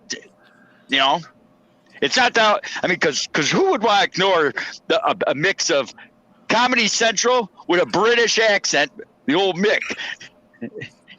Old Well, Mick. I just run my stream as it is, and whoever comes in, and I don't care who comes on the panel. You know, I'm here to have a good time. And that's what I mean. But that's what I mean. I don't ignore you guys. I'd say it's like when Twisted goes live on Saturday. By then, I usually wake up after he's gone live. It's because you know. Exactly. Yeah. Exactly that. I do what I can. You know, being a YouTuber myself, 9 times out of 10, I want to get my videos done, get a few in backlog before I can sit back for an hour and a half and sit on someone's panel. If I don't do my own content, then people aren't going to watch my videos. No. Right. You know, so it's a set of scales, Mr. Briggs. You know, and you come over my place as and when you can, whether it be morning, noon, or night. You do what you can do when you can do it. You know. Well, it's like you know, it's like when you say I don't have no content. You know, the reason why I don't have content on my channel is because I got so much dealing with my family. I mean, because if you want the truth of the matter, I'm a damn good mechanic. My father is a journeyman maintenance machinist. He won the Silver Key in maintenance machinery. He is one of only 2 in New York State's history that ever won that in high school. Me and my father are the only ones that ever won it. You can look it up. I still wouldn't watch your content because your voice annoys me. Oh, hey. I don't care. As a redneck from New York would say, we don't give a rat's. Well, I like going into the streams that stay clean and everything, and everybody has a good time. When it gets into politics and all that and everything, I lose interest so quick. It's not fun on that. Well, it's like one of his streams that Lucky does. Lucky does a freedom of speech. A freedom of speech. Yeah, you won't see me in there. I won't go to that stream. It's not because I don't like Lucky's stream. It's nothing to do with that. It's because it's got swear words in it. I'm normally sat in the front room with Riley boy. I can't have that. You know. Right. So right. That's the reason why I don't visit that particular stream that he does. Because otherwise, it just teaches bad language to my boy. I can't have that. But on the positive side, if that's the sort of stream you want, where you can have a good time and swear and do what you want to do, then there's a stream for you. You know, right? I think he understands that because of your son's disabilities. It'd be harder to not teach him not to say that. Exactly that. You know, it doesn't matter. Whatever you want in life, whether you want hot saucy girls, gay men, swear words, whatever. There's a stream for everybody. Right. You just have to go. You're right, Nate. You look a bit cold, brother. But you know, it ain't that cold down there. That doesn't mean to say I don't support Lucky. I wish he would do more videos on him going out on his trails and doing more mechanic work. I wish he would do more of that. But he does seem to be doing a lot more live streams. But the swear as much as you like stream, I can't sit in it. You know. Right. That's all there is to it. But I will try and support anybody else that I can. I always try and support. I was watching one of Nate's videos last week where he was setting fire to trees and stuff. It's a fantastic video, right up my street, you know. But I can't catch them all. It's impossible. It's not happening. Yeah, Nate's the only guy I know that gets paid to go out and light fires. It's a good job. It's a good job. I missed everything y'all just said because when I was opening my garage door, I couldn't hear anything. You're the only one that we know that gets paid to go out and light fires. Anybody else would go to jail. Not only does he get paid to light fires, he gets paid to go out and go mudding. Mm-hmm. Well, the advantage for me in the UK is that when I watch one of Nate's videos, is I get to see what Florida looks like, because apart from being on Google, I don't get a chance to see it. So, that's why I pop over to all your channels to when you're out and about doing the stuff. That's why I watch them. Right. Thank you, Mick. I try, Nate. I can't watch them all because I've got another 5,000 subscribers I'm subscribed to. So I give up trying. I know, brother. I know. I watched your Christmas stream the other day, dude. It took me the whole day to get through it because I kept stopping and watching it, but I enjoyed that, man. All the people you had on there, Terrell. You enjoyed it. It was when Musty turned up. I darn near sawed my pants. I couldn't believe his sideburns. Yeah, big old pork chops. Pork chops. Yeah, but only he can rock those. I mean, come on, there ain't no one else that can rock them like Musty can. No. Right. Musty reminds me of like Mr. Peabody with sideburns. It's what it's all about. I mean, Nate, I got to say your live streams you used to do. I know why you packed it up, mate. But your live stream you did on the weekend, that was a bitching stream. It was always busy. People were in there having a good laugh, but as always, politics took over and people got stupid, and just ruined it for everybody else. I just can't do it anymore like I used to either, man. The burnouts and stuff were fun, but dude, it trashed my garage. It trashed my tires. I just couldn't afford it anymore. Yeah, I hear you. And every time I went live, I felt like I had to do a damn burnout because that's what I always did. Yeah. People in the chat, do burnout. Hey, if you want to get a set of tires every week, I'm sure you would. Well, that's the problem.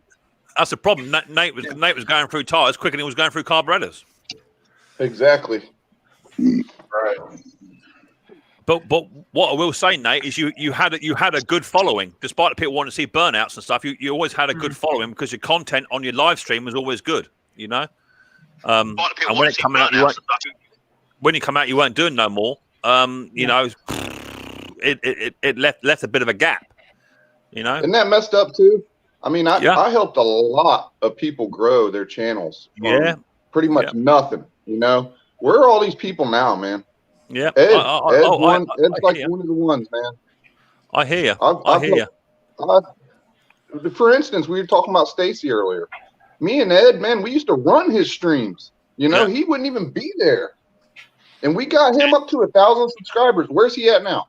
No, that's crazy. That's crazy. Don't comment on our stuff no more. Don't come over to our channel.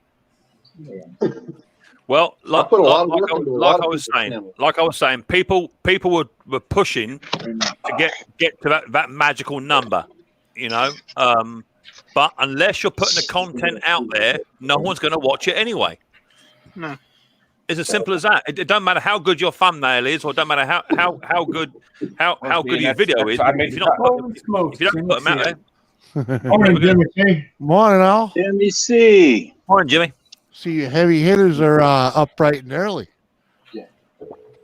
Jimmy, you ain't even gone to bed yet. I made the comment. No, I ain't. You know that. Morning, Jimmy C. Morning. Have you even been to bed yet, Jimmy? Oh, heck no.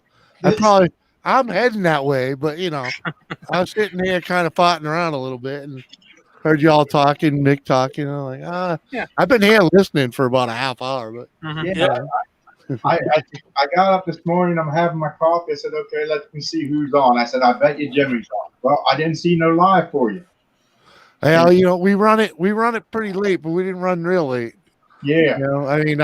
That Tuesday stream, I start early. I started today at yesterday at 3:30 in the afternoon. I probably run that thing till 2:00 this morning. Yeah. Yeah. And it really didn't. The only reason I even shut it off is because it was just me and the wife up on the panel. So which one of your parents is the Energizer Bunny? Yeah, you know, like, hey, come on, it's all I got to do, you know. So which one of your parents is the Energizer Bunny, or which one is the lithium battery? No, I ain't got none of that, man. I just don't. I sleep while you all go to work. Yeah, I had to get that logo off and make it cover his whole head up. I can move over. Yeah, it's gone now. You ain't got to worry about it. But I think you're right, though. I think you're right, Nate. You know that big following. I've not seen a lot of the small engine people coming over. A lot of mine. I'd say 90% of my followers now are viewers. They're not actually channels. Yeah. Well, that's when you know you made it. When you don't have creators as your main viewers. I think you're right, Jimmy, because you know they're not busy. They're not busy doing their own stuff. They're not just trying to grow their own channel. You know. Yeah. And Mick, I'll tell you what why you got it, man. You got the perfect personality for YouTube. That's no bullshit, dude. You he have puts the out, like you said earlier, he puts out the content. He's always putting out another video about something different, you know. Content though. If you're not, if people don't like who you are, they're not going to watch your content, though, man. I think Mick is like you're a right. really likable guy. You need the charisma, without a doubt. You know. I think you're right. I do try my hardest to keep it real. I am what I am, and someone sent me an email after my Christmas live stream I did. Someone sent me an email saying, Mick, whatever you do, and no matter how high you go, always remember to be you, and you know, don't get sucked in with all the YouTube stuff. And to be perfectly fair, I don't know how to be anything else other than what I am. I don't do posh. You're being yourself. Yeah, exactly. Oh, That. yeah, it's just like I'm waiting for Mick to someday do an engine rebuild live stream sometime and say, I'm going to rebuild 2 engines today. Here's how you rebuild a Briggs, and go through the whole process. And he'll show you. And then at the end, he'll go, now here's the second engine. Here's the Mick way of rebuilding a Tecumseh. Walk over to a garbage can and drop it in. See, it's rebuilt. I mean, because you hate Tecumseh like I hate Predator.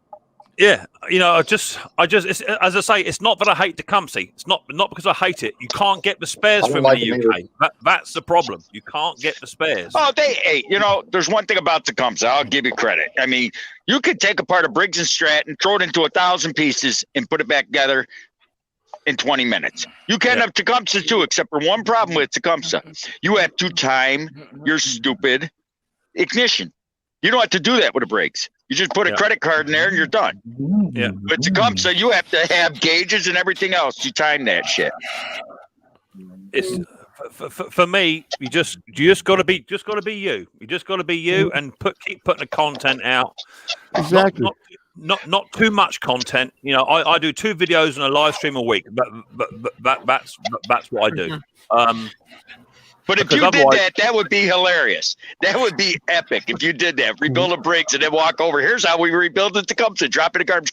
There's people that would hate it, but people like Ken, Bruce, me, we'd laugh our butt off. We'd say, "There you go." That we wouldn't expect anything else. There has to be a comedy value. That's one reason why I like watching Jimmy C's videos. When Jimmy is in his workshop, I love the outtakes, all the bits that aren't quite going right, and he just leaves them in there. And I give them to you. You're all right, because you know it makes you laugh. It makes exactly, Jimmy. That's why I do it. You know, because I'm fighting this stuff. You know, I'm fighting a lot of stuff out there with the cameras and and my speaking. You know, so oh man, I'm having a ball doing it, and I love that people actually. You know the people that take the time to stick around and watch the end of the video where I put a lot of that stuff. You know. Yeah, I hear that. There has to be a comedy element to whatever you do, because people need to smile and laugh. And exactly. I can see when you're trying to get that camera angle just right, and it ain't working, and we take three or four takes of it to try and get it where you want it, or you balls up what you're trying to say. Yeah, that's what I bumble that stuff all the time. Yeah, you know. Exactly. And it's like, I have fun with it though. But you're saying about being consistent and being yourself. Now let's just say a lot of automotive or engine creators are a little slow right now, right? So a lot of them, and I've run out of stuff to watch. So I went over to Musty One and just went to his oldest stuff. I mean, I just put it old. Give me the old. And I started watching his older stuff. And it's the same as his new stuff. It's just content that I hadn't gotten to because it's not fresh, you know? And you can tell the difference. You know, the beginning stuff, he's just learning how to do it. But it's still him. And it's really still the same. He's still making the same videos he was then. They're just longer now. Changed the lip. Yeah. Musty's changed a little bit, though. It's weird. When he first started videos, he wouldn't show his face. Then he started to show his face. And now he's not showing his face anymore. He's hiding now. He went from 5-minute videos, to 2-hour-long videos because he got the following, Yeah. But he really didn't cuss in his old videos. The way he makes his video, Yeah. He cussed a lot in his old videos. Yeah, he does. Yeah. Yep. Oh yeah. Oh, I curse a lot. I curse a lot in my videos too, Nate. But I end up taking them ones out first because I can't have a language on there. Do you know what I mean? You know O'Reilly gonna watch it. Yeah, exactly that. Exactly that. Riley Boy's mixed mode's mad. He's got the T-shirt. He watching me on the screen. He don't want to be seeing me swearing and cursing. Yeah, he's all there. And Jeff likes my way of scrap and just smash it. Exactly. You got to keep it real. I was watching a channel. I'm not going to name a channel. I was watching a channel the other week, and it's relatively new. I can't be doing with 4K ultra fine zoom ins and fake this and that. That's not me. That's not small engine. That's not how small engines work. Pretty much. I can't do that 4K crap where it's all blurred out in the background and it's all synthetic. I can't put up with that. Right. Oh yeah, or copying channels. Did you see that guy that's trying to copy mowers and blowers? Yeah, I see that. And you know what? I was hooked on that. I watched every video because he's great. But his content is absolutely shocking. Absolutely shocking. You know what's funny about that guy? You know where he lives? No. About 25 miles from me.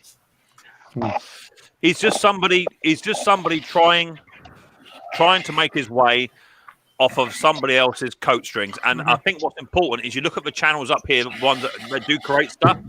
Jimmy, you've got your own thing going on. Right. You got your own little system. Nate, same for you. What you see is what you get. It's go-karts gone fishing, Oh yeah. As soon as you start putting a little and that's gesture, why you love it.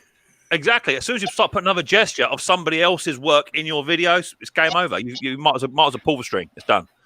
Right. And then there's one video that keeps sticking in my mind. It's Jimmy C's video. He's getting his snowblower and everything out from the lean-to. And he gets over one and it won't start. He says, it won't start. Jimmy. And he walks away. Just calmly just walks away. Then the video shows he's opening up a window and putting an extension cord out the window.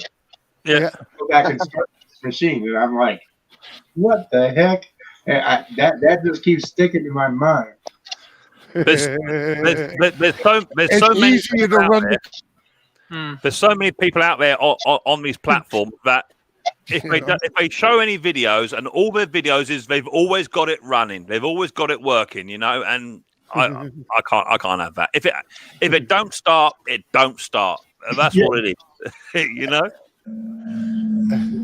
Yeah, You're right. The video was actually it was funny. It was comical because it wouldn't start, and he starts to walk away from it, and he stops. And he looked back at it. And he's standing there looking at it, and he goes on around into the garage and opens the window, and you see him throw a cord out the window. Yeah, I see it. Yeah.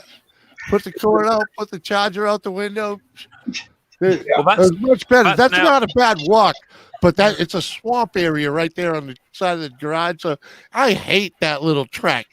It's well, that's now the second year on the bounce. Now you got that ATV running, Jimmy. Last year it ran as well.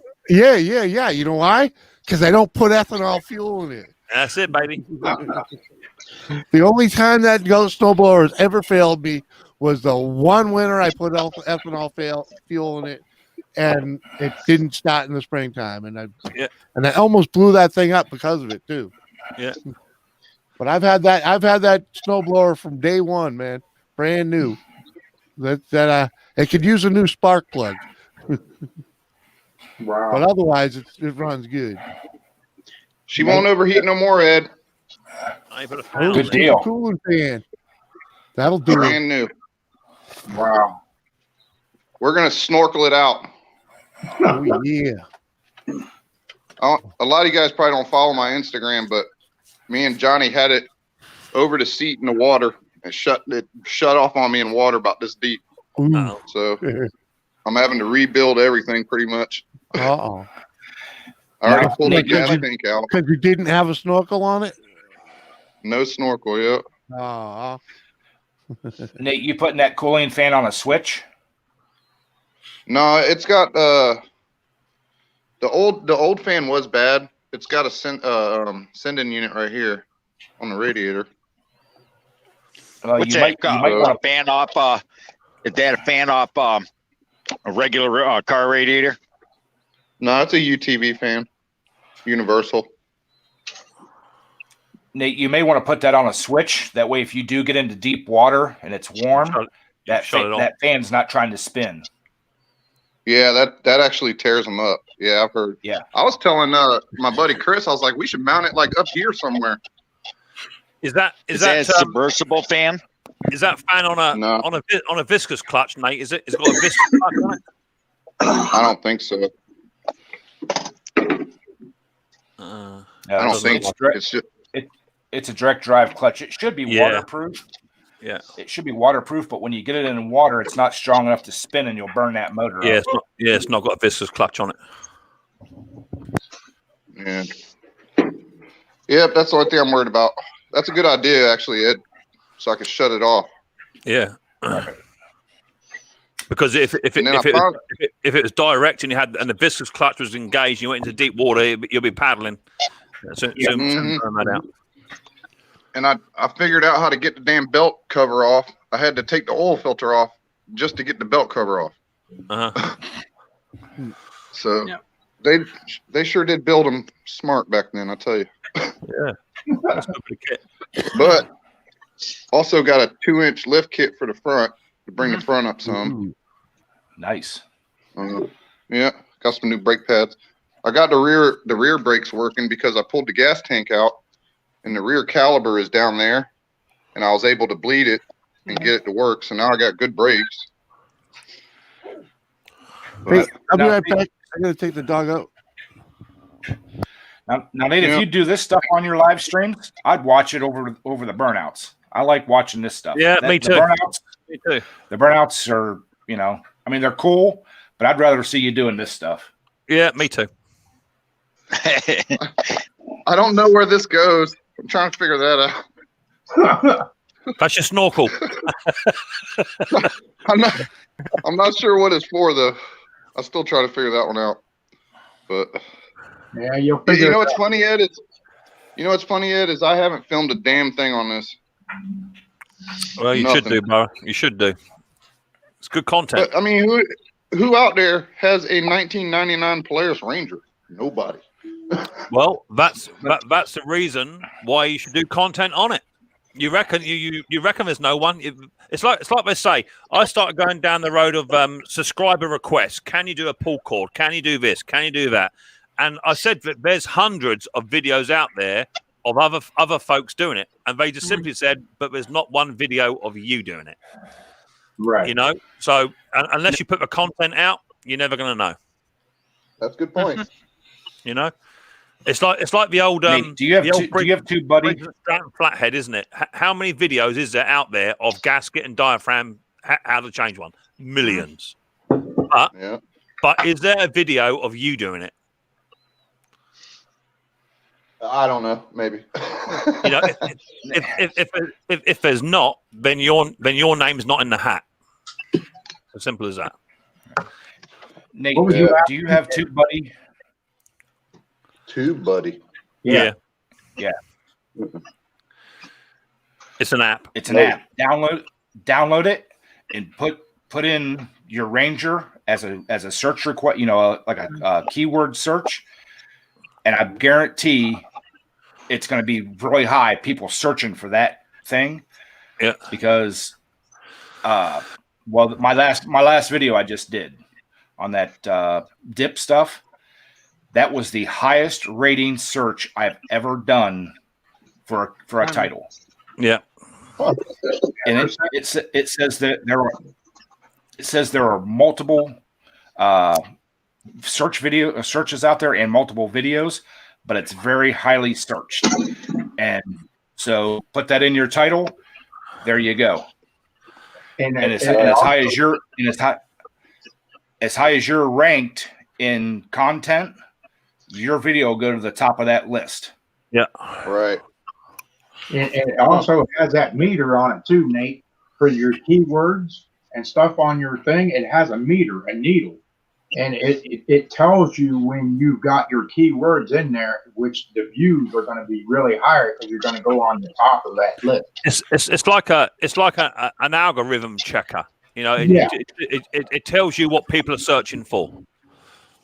Right. Yeah, it's pretty cool.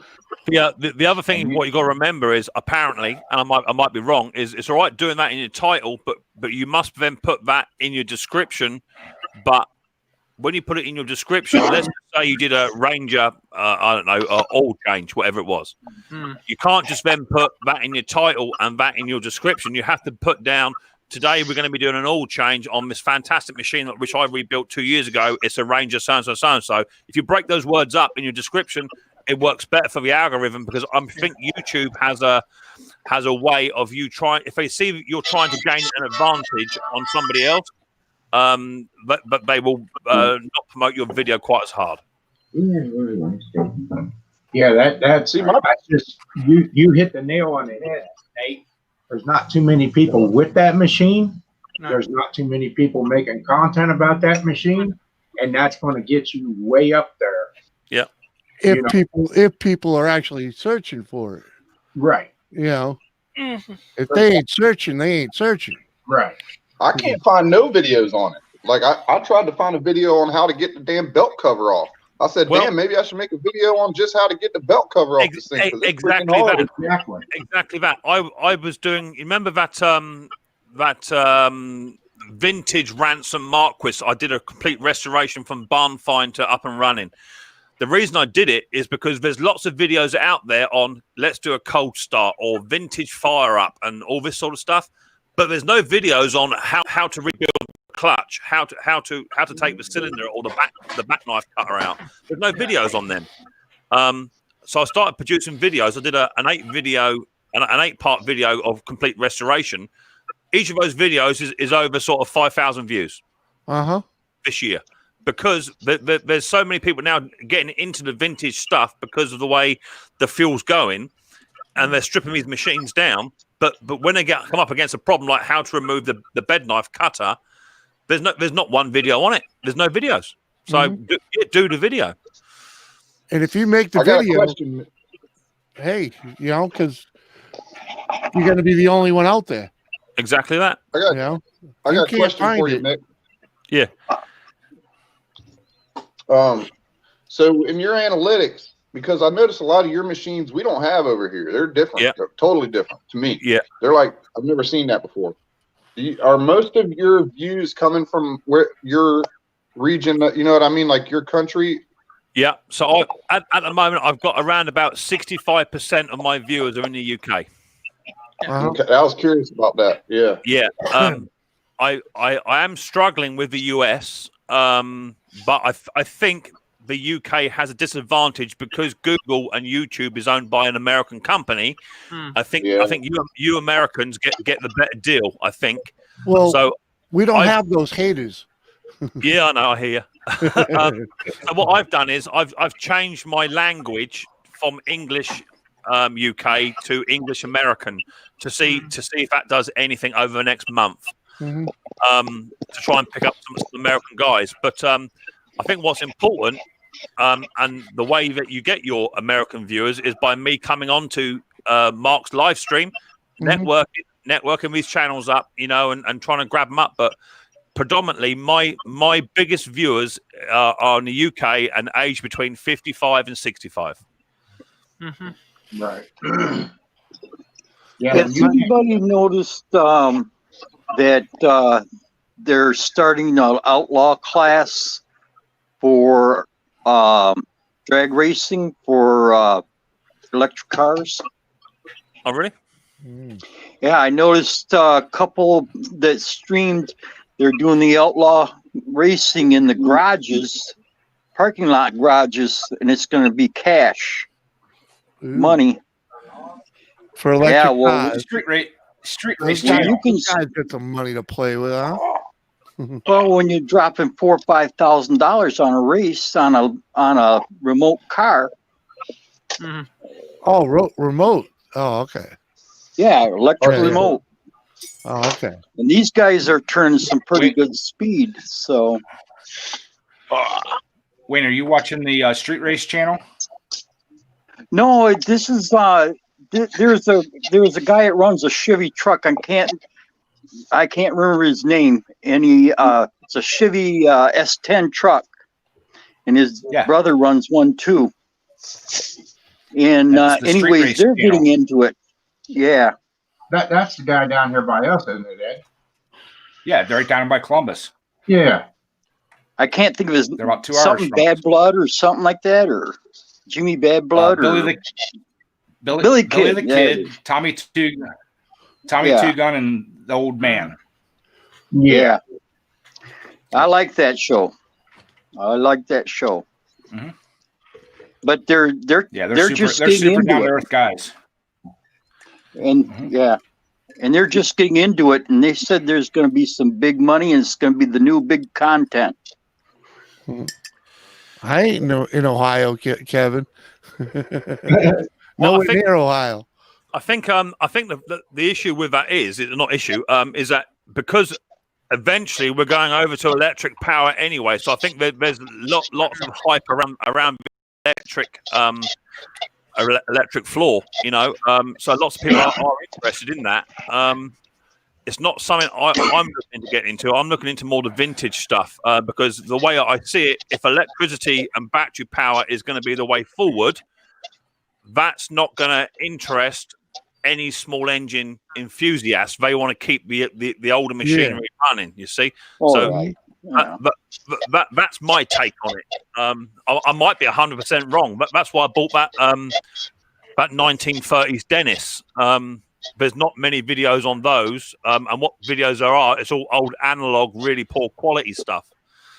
So I intend on doing a load of videos on that 1930s Dennis because there just isn't no restorations on them. You can't, they don't exist. I would much rather watch that than watching somebody tear out an electric motor and put a new one in. Absolutely, yeah, definitely. Yeah, that's what really got me over to Mixstream is I like all the old stuff that he's working on. It's stuff that I've never even seen in my lifetime. Yeah. And it's very interesting to me, but a lot of people might not be interested in it, but I think it's unreal. I get a kick out of watching him bust his butt trying to clean stuff with dish liquid and a toothbrush, Well, I do what I do, Jimmy, and like you said, which is mega important, is you've got to have fun whilst you're doing it. If you're not having no fun doing it, there's no point. And I love being in my shed, and so many people have said, "Oh, mixed mowers, another carburetor clean. Here we go." Well, if that's what it takes to get that machinery running, I might just save you £100 or $120 putting it into a shop. Right. And there's so many you people. don't have a magic wand; you could just make it run. Oh, exactly that. Yeah, I wish I had one of them. I've had so many people say to me, "Oh, Mick, I watched your video on this mower. I cleaned my carburetor 3 times. It's still not running right. Any advice?" Yeah, clean the carburetor. because if you've cleaned it 3 times and it's not running and you're getting fuel, you got compression, you got spark, it can only be carburetor. So go back and do what I do and get down and dirty with it and really, really get your toothbrush out and get in there and clean that carburetor real good because it'll run. Well, they never pull the screws all the way out because they don't want to lose them. And... Yeah, exactly that. So many people have also said on a negative vibe, said, "Oh, mixed mowers, he can only work on 1-cylinder engines. That's all he can do." Well, I'll let you into a little tiny secret. That's what my channel is all about. Yeah, but how many twin cylinders are over there? We've got them. But I used to work from the age of 11. I used to work within the marine section. So I was rebuilding old Stuart Turner inboards and outboards, 4-cylinder classics. And I then went to work on a farm. So I was repairing tractors, dumpers, diggers, forklifts, gas, petrol, diesel. I've done all of that. I don't want to do that anymore. I've done my time on it, So I'd much rather have a little business set up over here where I can service and repair people's lawnmowers, make a few quid on the side, and run a YouTube channel at the same time. Right.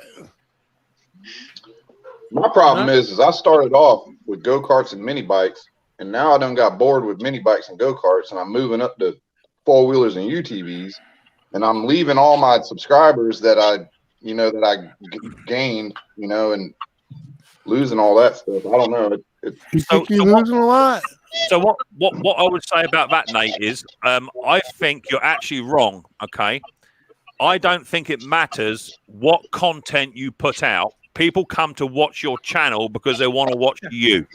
Yeah. And Mrs. Cots. Yeah, exactly that. They like to.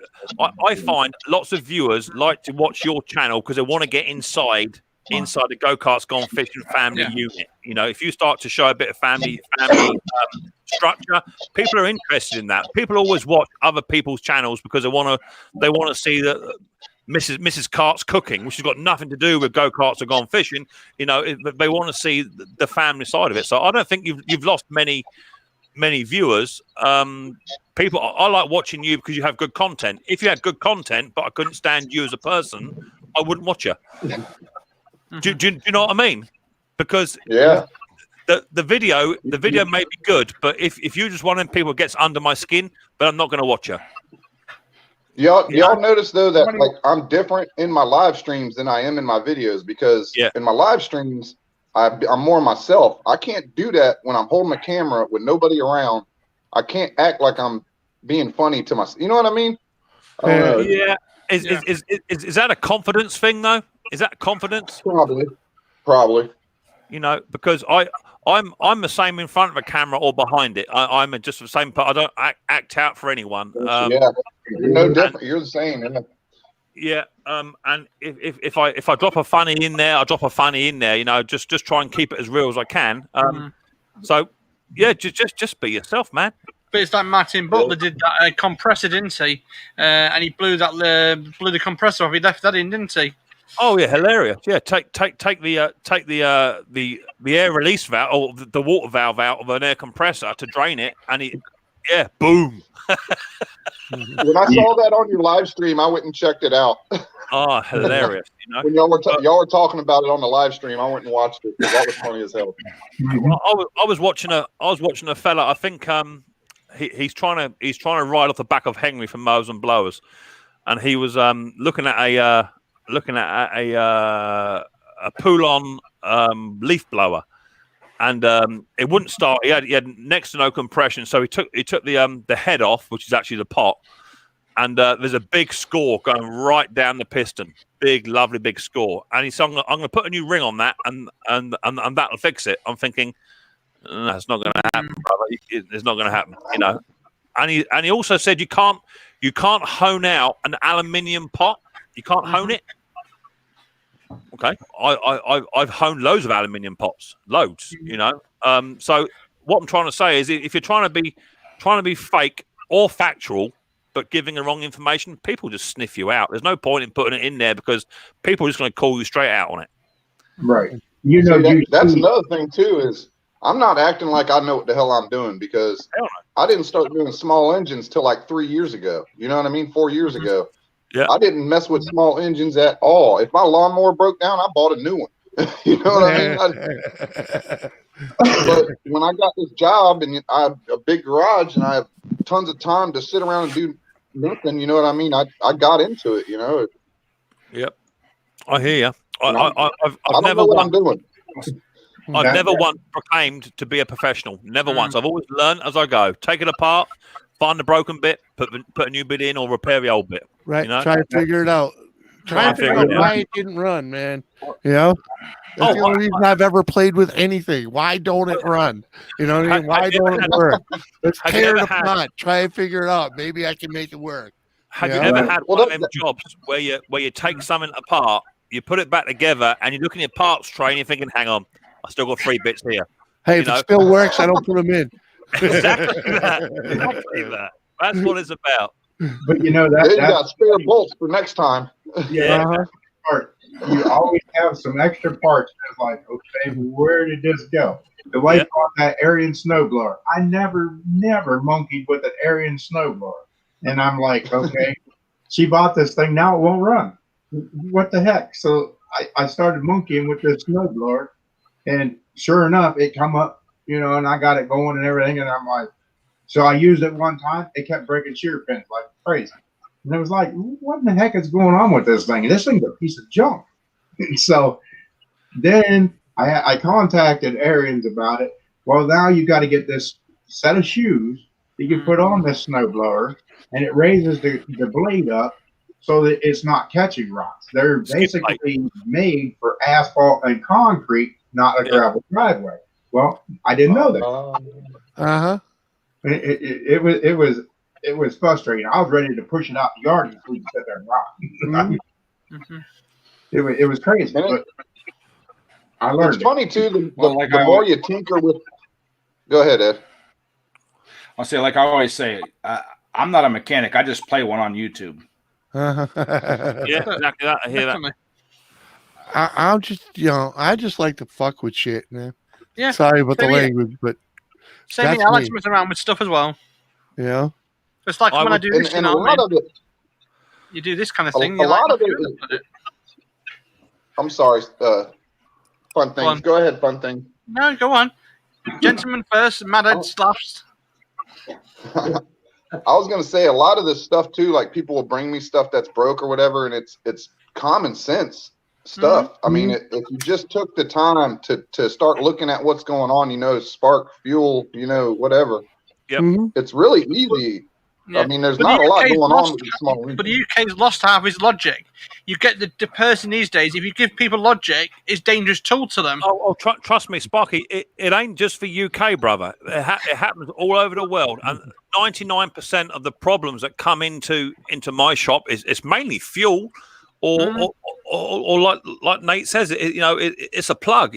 Common sense will prevail. And that's why I do what I do, because I cater for those with no common sense. It's as simple as that. Yeah, but they don't have shop class like they used to. So No, of course not. No, I learned my small engine stuff off of a mad Frenchman called Andre.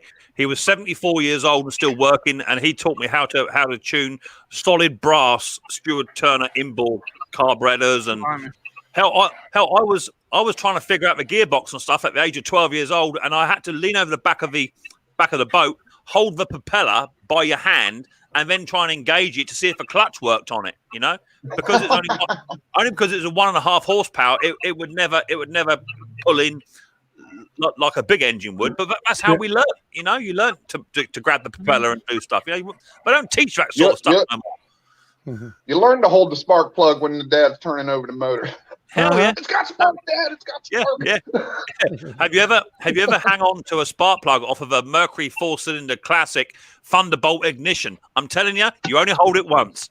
Learn from your mistake. What's worse is the old Magneto. Setup. Yeah. I still got a twitch from them. Oh yeah. I first started getting into this Poland thing years ago. And I built so many motors to learn what to do. And I'll tell you, I know I have built anywhere from 5 to 10 motors that never even made it out of the building. They just exploded right there in the garage. Yeah. Hell yeah. That's how I met Ed. I went to a pull and I finally got stuff figured out and started pulling good and everything. And Ed was always this guy that sat over by his truck by himself and never mingled with people and stuff. He just kept to himself. And I started talking to Ed. And oh my God, look where it went. It went stupid from there. Now we're coming up into alcohol motors and everything. And it's like, Gee, thanks, Ed. Yeah. But, you know, I was bored with it, but I was the only guy out there, and Ed can ask you, I was running all stock parts, other than I was putting big cams in and stuff, but I was running stock rods, stock pistons, and I was tearing them boys up on stock parts. But you see, this is what it's about. Look at the friendship that's now been formed. You know, right. and that's what it's all about. Whether you're in the US, in Canada, in the UK, whatever it is, if you can talk and familiarize or help each other out with common problems, half of it, right, is common sense. Right. Then that's where the friendship is formed. You know, and that friendship's as strong as hell. You know. You see where Vermont Paint says here, my largest issue I ever had, the largest issue I ever had to drive miles to fix, this is the common sense now, was no fuel because they couldn't take seconds to see if the tank on the forklift was empty. Oh yeah, can you imagine that? Yeah, but it happens. It happens all the time. I had a professional lawn care guy came into my shop last season. He bought in a Honda 553 Lawn Flight Pro. So it's a professional grade mower. He bought it in because it wouldn't start. And the second reason is in the UK, a lot of these newer houses, they got really, really narrow walkways and the gardens are absolutely tiny. So he wanted to trade it in against another mower, which had a smaller cut. Yeah. So he bought it on in. I noticed the height adjustment was broken. That was like $80 to repair the height adjustment bracket because it's a commercial machine. And he said, "Oh, it doesn't start." Had a 6 horsepower overhead valve Honda on it. Real nice machine. So anyway, I said, "Yeah, do a trade. Pick one. Pick whichever one you want. You can have whichever one you want." He picked a mower. Off he went. He was happy. I went back to his mower. Now the bloke was still on my driveway, putting the new lawnmower in the back of his truck, right? Mm-hmm. And I looked down, I turned the fuel tap on, I pulled the cord, and away it went. That was it. I didn't have the heart to tell him what it was. He drove off. He was happy. Yeah. I sold a machine which I probably owed me about $70, and I sold it on for about $6,500. Yeah, huh? Nice. You know, because a commercial guy can't turn the fuel on. Uh-huh. You know, screwed himself. Yeah, exactly that. I'll take that all day long. Yeah, that's what Tim was saying in the chat. I can remember when I first started going on the just watching live streams. Nate was working on a Tecumseh or Johnny's, had a problem with the carburetor. I have had that same issue with those Tecumseh carburetors with the built-on fuel pumps, multiple times. And he took he didn't know me from Adam. We started chatting. And I told him exactly how to fix the thing and everything. And from that day on, you know, I've been ride or die with Nate, you know. Exactly. Yeah, Ed's probably one of my most loyal subscribers right now, for damn sure. Oh, Ed gets about. He gets about, does Ed? He should have more. He should have more numbers than what he's got now. But the main reason you don't, Ed, is because you don't put out them videos.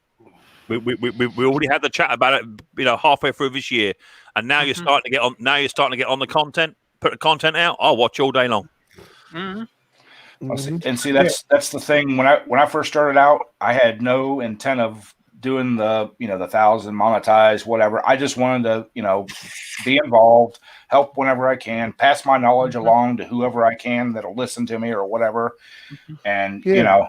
Next thing you know, you're just, like almost there, or you're there, and it's like, well, it just hit me one day. It's like, you know, why not? Why not just go for it and, you know, do it? Yeah. So, be honest to God, truthful. This channel right here that everybody's on would have never have been my logo, the channel. Ed set all that up because I was Ed set against it and everything, and Ed was like, "No, you got to do this. You got to do this." And Ed has put me to where I'm at. Ed and my wife, and you know, it's crazy, but it got quite enjoyable.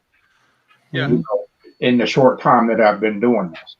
Oh, it's addictive. You know, I mean, Ed put a video out not so long ago of some real nice, shiny new parts going into a machine. I was like a magpie.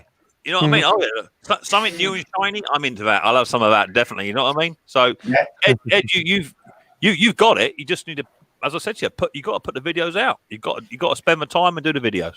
Right. And that motor right there, Rick, that he's putting all them parts in, that's my new pro motor. Oh, I'm jealous as hell. I'm jealous as hell. Pro with. Nice. Yeah, you got to put do it out it. there. What up, buddy? Ken's the same. Ken Small Engine is exactly the same. Ken used to put out little tiny videos, 3 minutes long, absolute maximum. I said to Ken, it ain't no good. It ain't no good for nothing. You know, you've got to put some just set the camera up and roll with it. You know, and now he's putting out 25, 30-minute videos, and his views are going up. He's over the 1K mark. He's had a bit of help with that, but now he's away. You know, but your watch time is never going to grow on 3-minute long videos. Right. Well, Dick Small Engines has got the smallest shit in the planet. You know what I mean? But it don't matter on the size of your shed. I know. No, that's it. You can do it. Ken does it on his driveway. It don't matter the size of your shack. You've just got to put the video out. It's not the size of your shed. It's how you rock it. Exactly that. Exactly that, mate. That's it. But that's like my numbers. My numbers went stupidly, but now I'm just trying to get the watch time. Yeah, yeah, you'll get it. You'll get it. But the only way you'll get it is by putting the video out. Right. What are you averaging every 28 days now? Right now I am like 1,200 short of the 4,000. Okay.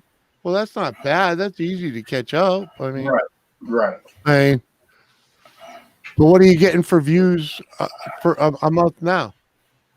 I honestly don't know, Jimmy. I don't really check the views. All right. I'm up to. You might become like me and just like always in your freaking analytics. Yeah, the more you understand more of your analytics, the more you understand what you need to be doing. Right. Yeah. I'm up to around about. I put a video out, and I'm just at the limit now, Jimmy, where within 24 hours I'm getting 100 thumbs up and 1,000 views. Mm-hmm. Yeah. See, that's awesome. That Christmas one, Mick, got the Christmas one you got this time. What was it? That one? That was huge, wasn't it? The Christmas one is just done over 5.6 thousand views. Wow, man! What the frick is going on here? The camera's tripping out. The camera's glitching. I think I'm in the middle of an earthquake.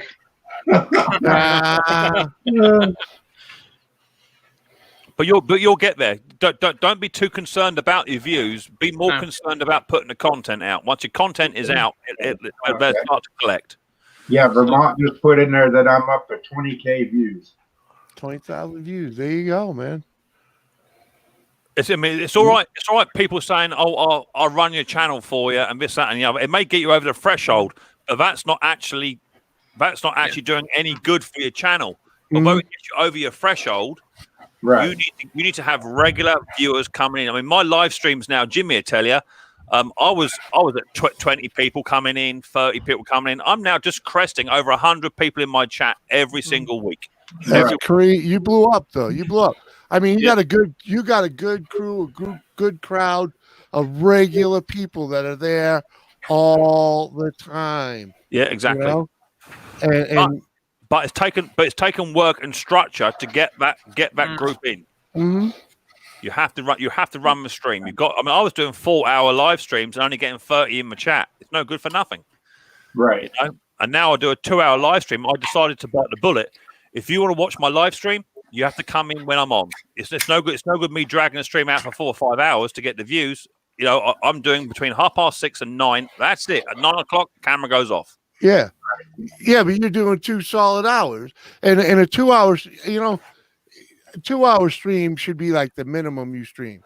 Or you know, because it takes a long time for the notifications to get out and to get people in. So my streams really don't get rolling till 45. I usually peak at my attendance at 45 minutes to an hour into my stream. That's it. You know, so I wouldn't want to. You don't want to be shutting down right after everybody finds you. You know. Oh, Jimmy. I mean, granted, I run them forever, but I can do that because I don't have a freaking job. You know? Jimmy, it broke my heart on my Christmas stream to shut the door with over 400 in the chat. It broke my heart to do that. God, dude, Mick, that was an unbelievable stream, and I'm so happy for you, man. You know that. But what people don't realize is that was 9 months in the making. That took 9 months to get them people on there. Yeah, but you also what 3 years of busting your ass. It's actually going to be 2 years. 2 years in 14 days. Okay. So 2 years, but you've been working your butt off. Hell yeah. But I've been having fun. That's why a guy like Musty One didn't have a problem popping up on your stream, because he knows you put the legwork in. You earned it. Exactly that. You know. Exactly. That's just it. You put a lot of time into it. Yeah. Mm-hmm. But I don't really look at it that way. It's something that I enjoy doing, but I never thought I would. Right. Oh. But you're you got other ways of earning money? Oh yeah. Right. You know, Mick's pretty much, you know, doing it to make some money, you know. Oh, well, I've got a full-time night job on the railway, which pays all my bills, and it's good money on a railway, as we all know. It's good money. But I decided if I wanted anything extra, then I had to earn it myself, and that's the way I've always been. Never take it out of the household fund. Yeah. But I've been working on small engines. I'm a qualified tree surgeon, qualified lawn care guy. But I quickly found out I can earn better money being in the shack for a day than chasing lawns or cutting down trees over a week, you know. So I've been working on small engines since about the age of 11, and then I went into diesel stuff and petrol stuff and what have you. But fundamentally, for me, I can have people queuing up, and I mean queuing up outside my house on a Sunday afternoon to buy machinery off of me. I can earn £1,000 in a week or over a weekend just repairing people's lawnmowers and trimmers. A week. It's crazy. You know? Yeah, it's awesome stuff. Right. But no, I work anywhere from 55 to 70 hours a week. Right. And I do this stuff on the weekend, but I was big into the pulling tractors with all 6 of my boys and my wife and my one daughter. And we were big into the things, and then we got mixed up with Ed, and we went another step bigger, and I was competing against Ed. Then I got Ed into the alcohol part of the build, got him switched over to alcohol, and now Ed's booming. He was running a 20 horse and a 25 class and staying right out there with the 25. Right. You know, and it's something that I enjoy doing throughout building for my kids and all that, to watch them pull these tractors. And then it just kept growing, and then the wife got involved in it. And we put together a national quarter scale tractor, which she did awesome pulling in the big leagues. And it was I come from a shed, okay? I wasn't doing outside work for people, and now I got people asking me to do and I turn it away. But you see, the difference is, Mark, is that although you're turning people away, you could spend 1 day a month punching out videos. You could do what I try and do is I try and do 5 or 6 videos in a day. Okay, that then gives me the time off to edit them all up and render them all up and put them where I need to put them. The truth of the matter is, I have not been in my workshop since the 3rd of December. I've not actually worked on anything for nearly a month. Right. But there's still 2 videos and a live stream going out every week. Yeah. So there's absolutely no pressure at all. The pressure will come when the springtime gets here and everyone pulls their machines out of the shed and none of them work. So but that's when it comes on. But I still take the time 1 day a week to try and pump out 5 or 6 videos just to get them done. Yeah, I'm like you though. I would go out there and I could see my own breath, and I'm like, what am I doing out here? I'm going back in the house. But you know, polar bear brought me a wood burner and everything. I've never hooked it up. My very first video I ever did, I was sat outside on the 14th of January, -4 degrees, freezing my ass off, just to try and get my very first YouTube video out there. Now I'm in a 10x20 fully insulated shed, heating, electricity, everything going on. You know, I'm the same as you. I don't want to be outside in the freezing cold stuff. That's now why I just had to put socks on because my feet were really cold. Welcome, William. And do you mind if I answer William's question here? He asked, what does editing involve, actually? Well, it depends on how crazy you are and how good of a filmmaker you are. Like myself, I've been trying lately to use 2 cameras and the audio from a third device to make videos. Mm-hmm. That's why I haven't had one out in 3 weeks. Right. Because it's gotten crazy. All right, but for the most part, when you film your little project, it takes twice as long to do your project filming it, and then you got to take the 2 hours or 3 hours of footage that you shot, bring it in here, and make a 15-minute video out of 2 hours of footage. You know? And that's what I was going to say earlier. All right. I spend like 3 hours, 4 hours on a damn computer. By the time I get to the description and the freaking, all that, I'm like, YouTube video, enter. that's my video. Yeah. I don't even feel like doing all that tagging and it can get annoying, but it's worth it. That stuff's worth it, man. I think the advantage is, mate, that's why I do what I do, is I make 3 or 4 videos a day. That then gives me the time to edit them up at my leisure in the front room, feet up, nice can of beer on the go. Hi, Mrs. Cutts, and just take my time to do what I want to do. I use my software that I use. It's not particularly friendly for rendering. I use Movie Studio Platinum 14 is what I use. I also use a wireless Rode Go microphone transmitter setup, which gives you more versatility. You can get in front of a camera and be 30 feet away from the camera, so it opens your picture view up quite a lot. Yep. I just got a standard tripod with an LED light on top, which I use for filming. But you're right; it's still a 15-minute video. You know, has come from a 2-hour repair. By the time you fix it, edit it, record it, render it, put your thumbnail in, all that sort of stuff, it takes ages. Yeah, I went from Ed started me out with these, and tripods and everything, and now we are clean up to these. Yeah, exactly. I got one of them. I got both those cameras. I got a fake Pro and one of those fake Palm cameras, and you know. In fact, I got one very similar to that, and I have a digital recording. Yeah. Jeff, and I use all my audio off of this now, because I found Filmora Pro, and that'll sync this up in my camera video just by putting them in together. It's like bam, and then I take it out of that and put it in my old editor because I can't figure out the new editor as well as I know the old editor, but I know it syncs that music right up for me. So I sync it up, render it, and make a file of it, and then extend it over to my other editor and edit it from there. Hello, JP. Jeff Skewers. No, we haven't got no snow. We had the rain only at the moment.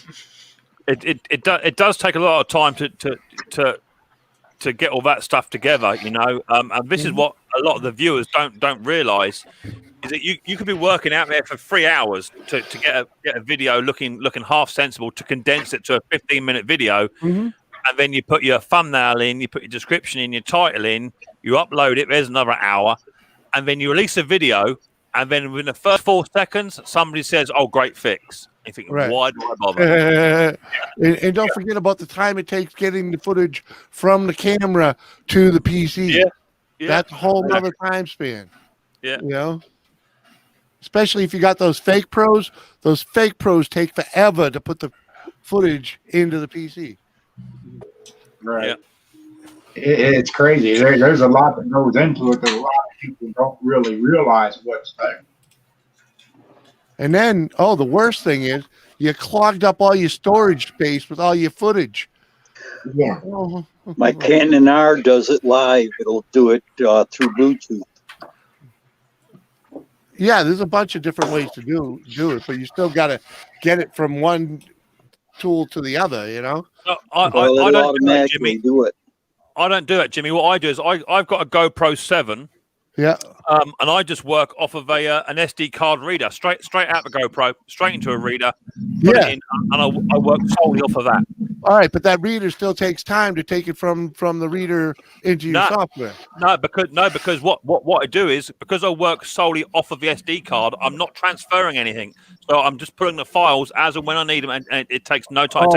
I've had that screw me way too many times. I keep it on the card. I copy it off the card.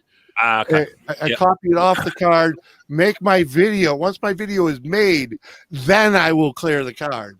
Yeah, no, I've had it a couple of times where my software, I've deleted the video where I've made a mistake. I've deleted the software out of the editing suite, and it's taken it off the card. I've had that a few times, but I've since learned not to delete anything until I've got it backed up. But normally I don't have them issues. How much snow's on there? I've lost a lot of footage for stupid computer wrong buttons. And, the video I just released. I did that video 3 times. The first time I did it, as I was repairing, I got the new parts that I needed. As I was repairing it, I broke another part, so that video trashed. The second time I went and did it, so I took it all apart again, put all the broken parts back on, went back out the shed again, did the whole video. It looked brilliant. Uploaded it, no sound, didn't have a microphone turned on. Back out again, take it all apart, all the parts back on again. Just for a 15-minute, 20-minute video. Oh, I'd have done a voiceover over that. Oh, no, I can't be doing that. Oh, yeah, I'd have definitely done a voiceover over that one. Without a doubt. I would have put that up. Hold on, I'm pretty sure you watched my lamp video. I put on the back of my lamp video. I did a little thing with like 5 weed whackers. It rained. Right, it was like a little prelude to a video. Yeah. Snowed, then rain. Well, when I did those other 5, when I actually ran through all 5 of them videos, weed whackers, I had tons and tons of footage, and I just could not make heads and tails of it. I couldn't make it look like a video. With that wasn't 2 hours long, because it was like that was a whole day of messing with weed whackers, and to make it into one video was so annoying. I got so upset with it so many different times because one of the biggest issues I was having is I have the resolution on the camera up too high, so it's concentrating on the footage and not the audio. So by the time you get stretched out into 20, 30 minutes into that video, the audio is no longer synced to the footage. Yeah, and oh my God, it took me forever to learn that and to figure out why it was doing it. And I haven't. That's what happened to me. This new camera was shooting 4K. Yeah. But my computer wouldn't recognize, but 1080p would be the top. Yeah. Well, and then the video's here, and the words are way back here behind. Yeah. And it took us forever to figure that out. That we had. Like I said before, though, Mark, is that the problem is with people that shoot in 4K is that when you upload it into YouTube anyway, YouTube only give you a standard version of 1080 anyway. Right. Yeah. That's what I keep telling I keep telling Tampa Boys that he will not listen to me. Yeah. I said, dude, there's no point. There's no point in doing 4K, dude. You can't. You're not viewing that on YouTube on anybody's YouTube channel. Nobody. The voice and the video will not sync together. It won't do. Okay, it won't do. Yeah. So I made the executive decision to just kick this thing down to 780, which is a pretty far down. That's like 4 or 5 steps down from what this thing can really do. I shoot in either 1080p or 720 at 25 frames per second on linear view, and that's just standard now. No matter where I am, what I'm doing, that's all you're getting. Mm-hmm. Right. I shoot 2.7. That's still quite up there. Yeah, that's up. That's more of an action. That's more of an action. Like if you got a lot of movement, yeah, it's better for the camera. It's easier for the camera to keep up with the image stability. But you see, a GoPro 7 has got a good stabilizer built into it, and that copes quite well. Yeah, what's that GoPro 7 go for? You got an 8. GoPro 7, I think in the UK, a decent. I would never buy brand new anyway. I bought mine second hand. I paid about $120 for mine. Second hand, no shit. Yeah. Got your card. I was looking at GoPro 3s. They're like 150 brand new. See what you could do then, Nate. Instead of you could bring down your resolution, but just slightly increase your frames per second. Right. So I don't know that stuff. Yeah, instead of shooting like 2 point something, just raise it up to 30 frames per second, and it keep up with it. Right. Or 35 frames per second. Well, see, when I'm doing like vlogging, like when I'm working on something in the shop, I'll use my phone on the gimbal because it comes out perfect just like that, and I could zoom with my phone. And then when I do like riding videos, then I go to the GoPro. So that begs a question. If your phone, which is standard, right, standard setup, unless you've been in there mucked with the settings, will keep up with it all the time. I'm guessing if you used your phone whilst doing the action shots, it would still keep up with it because it's modifying the frames per second itself. It might be like I don't use the phone for like driving and stuff because it's too shaky. Yeah, I have a Access gimbal, and I hate that thing. Mm. We used it 2-3 times, and it's brand new laying here. I don't even use it. Yeah. You can send it to me. That could happen, Nate, because I can't stand it. I hate it. I love mine, man. I hit a wrong button and it flips it the wrong way, or it's crazy. I've done some of that. I had footage of a party that was filmed in old school, so it looks like an old school TV.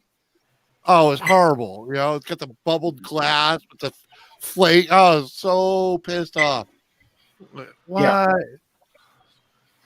But yeah, I got that Access gimbal, and my camera has all that built in it already for the stability and all that. That Access gimbal, I would hit the wrong button or what have you, and it just flip or do something crazy. And it's like, okay, I don't understand it, so I just think I'm not going to use it. I think it's because we don't use it enough. Right. William 1. The reason you can't get your name to show up in a search is because there's a million Williams. Yeah. That's exactly what it is. Exactly what it is. I first started my channel as Jimmy C. Okay. And, when I first started it was just so I could comment on videos. So it was no big deal. But when I started putting out content, no one could find me because there's a million Jimmy C's. Yeah. And I, at the time, I had no idea what I was going to do with my channel. So I didn't want to lock myself in and say Jimmy C Outdoors or Jimmy C Small Engines or, Jimmy C's Garage. So I just said Jimmy C and Friends, and sure enough, when you go now and you type Jimmy C, when you put the A for and, my channel will come up. Yeah. You got to be original. William 1. William 1. Yeah, I just checked out his channel, but he has no content yet. Well, that's a whole nother story. That's another battle. You need content. Yeah, you're not going to come up in a search if you don't have content. Right. Exactly. Put a video or something to your name so that people can find you. Put a content in it. That's it, really. You need to do that. Right. Oh, dear. Jimmy C's like his little thing, you know what I mean? What's that? Yeah. My devil thing? What? So anyway, I went ahead and I subscribed to you, Willie, so get you some content. Yeah. Get your ass filming. Yep. I'm just enjoying my cup of tea and stuff like that soon. I'm relaxing. If not, film and do a live or something.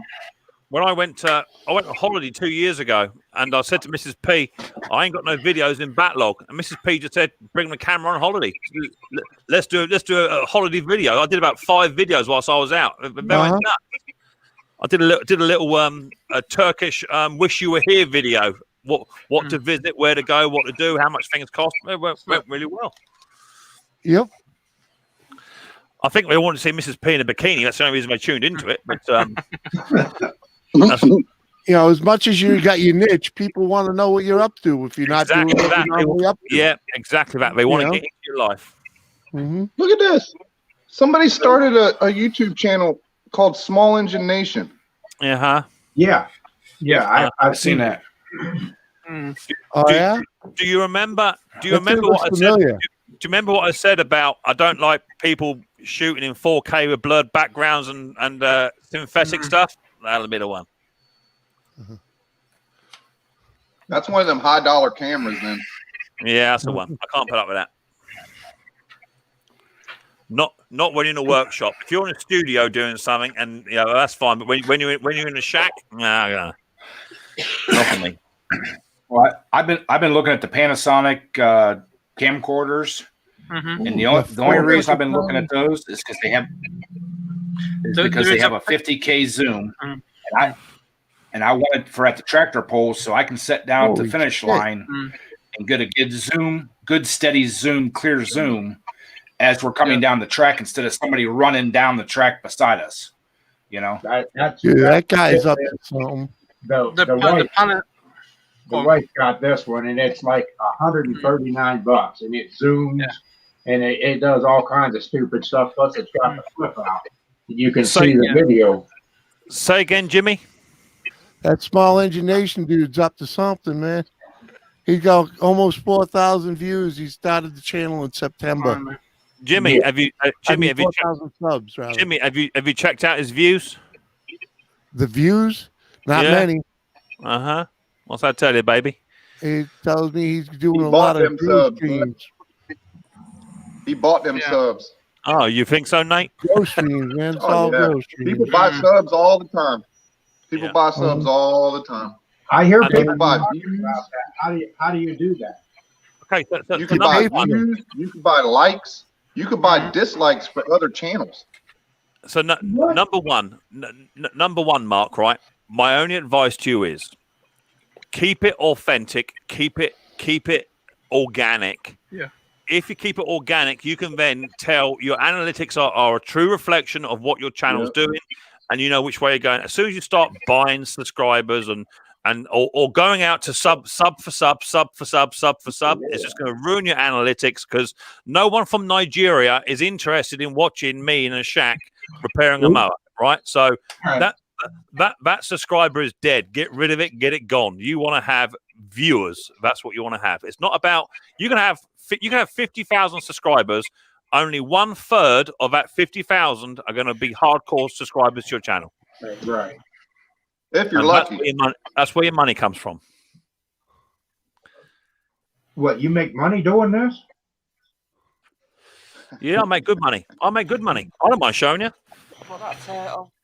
Wow. You can check out Social Blade if you like. There you go. There's my earnings. There you go. Tampa Boys makes good money now. He's getting better and better. He's gonna be clearing 1,000 here in about 6 months, probably. There you go. There you go. Huh. What happened there? Oh, there you go. There's mine. There you go. I don't mind showing you. There's my earnings. I can't see it. Just tell us. Wow. $358.97. Wow. And you spent most of that on YouTube giveaways. Well, this is the thing, C-Spark. This is exactly it. Is that to run a YouTube channel costs you money anyway. To run any type of content costs you money, whether it be buying in spare parts, buying in machines, or whatever. So the first thing I did when I started getting a sensible amount of income, the first thing I done was I bought a internet router down here. So the YouTube pays for that. and the YouTube pays for the electricity and all that sort of Whoa. stuff. Oh God. Sorry, YouTube guys. glitching the matrix. YouTube actually paid for this entire shed. Yeah. My earnings from last year paid for this shed over £800. You know, so and then I do live streams, which I do giveaways, as you know. These mixed mowers caps, I'm giving away. They were $20 each to be made. Wow. $20. You know, the t-shirts I've got, you know, they're 15, 20 quid a go. Key rings, pens, magnets, all that, it all costs money. That's it. Oh yeah. Yeah, giving it away ain't free, ain't cheap either. Yeah, I've got Especially mine here. The postage. There you go. Yeah, Ed's got it. So, you know, for me to send over stickers, key rings, pens to the States is, you know, that's £6 a go. Even more to Canada. Mm-hmm. Yeah. You know, but for what I do earn out of YouTube goes back into the channel, but what I do earn out of the machines and stuff that I service and repair goes into the pocket. You know? Uh-huh. Well, you got to get Riley some more eggs. He's probably running low. You got enough eggs. You got enough eggs till Easter. You've got enough eggs to next year. After next year. Hey, I got a kick out of watching them jam out on the keyboard, man. Yeah. Isn't that just great? Well, Ed, I was talking about earlier. If you've seen the new Panasonic, there's one out at the moment, just coming out. It's got a hard drive and everything, camcorder, and it's got a USB and a HDMI built into it. So, and it's wireless. It's only about $300, but apparently it's 4K, but you don't need 4K. But apparently you can directly live link off it straight to YouTube and to Twitch and to other platforms. It's only just come out, but I tell you something, the reviews are absolutely amazing. YouTubers are grabbing them like no business. Yeah. Just do it. Are you still waiting on something? You may have been missed. So if you've been missed or it's been lost in post, then email me up and let me know what you want, and I'll post it out. No problem. Yeah, I never got my hat in the mail, Mick. Yeah, neither did I. I never got one. No. Yeah, that's because I didn't send you one. He's starting to sound like BNS. Yeah. Did you ever get a decal from him yet, Nick? Say again. Did you ever get a sticker from Brandon yet? Yeah, I finally got them. What the hell is this? What the heck? Snail mail. Most of the UK's snail mail at the moment. That's the same way over here. Everything's horrible. I mean, I got my wife's Christmas present showed up yesterday, you know. Did anyone get a Terrell Fixes All calendar? No. Yeah, I got one. No, I was lucky to just be on that live stream when he showed up. When he got the Jimmy, the Jimmy, I keep watching that back now and again, and your face when he turned up was like, "Hey, yeah, man, come on." I'm just a little old YouTuber over here. Same as me, mate. Same as me. Well, see, I think mixed live stream is what hurt my computer trying to moderate in there. I think that's what did it. Ed, you know, Ed, that was on 35-second slow mode. It didn't look slow mode at all. It was smoking. The thing is, some people have said, "Oh, you're just trying to get up with the big dogs and what have you." But the truth of the matter is that people that are subscribed to the big dogs ain't going to be watching my channel. No, that's the truth. That's the truth of it. People who are subscribed to Musty, they're subscribed to Musty for a reason. Yeah. Yeah, but you know, Musty only puts out 2 videos a week, man. Exactly if that. He's busy. You know what I mean? Exactly that. You know, and that's why I say keep it organic. The reason I did what I did was never before has it been seen Musty, Steve Small Engines, Moa Medic, Terrell Fixes All, Bruce and Zippo, and what have you, all together on one panel. It's never been seen before. Never. Uh-huh.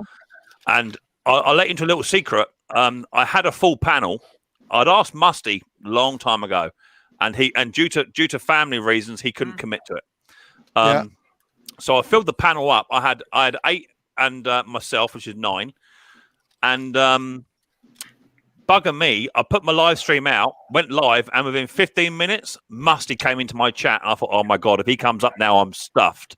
You know, my panel is full. And thank the Lord, Henry from Mowers and Blowers was having internet issues, and I got Musty to come on up.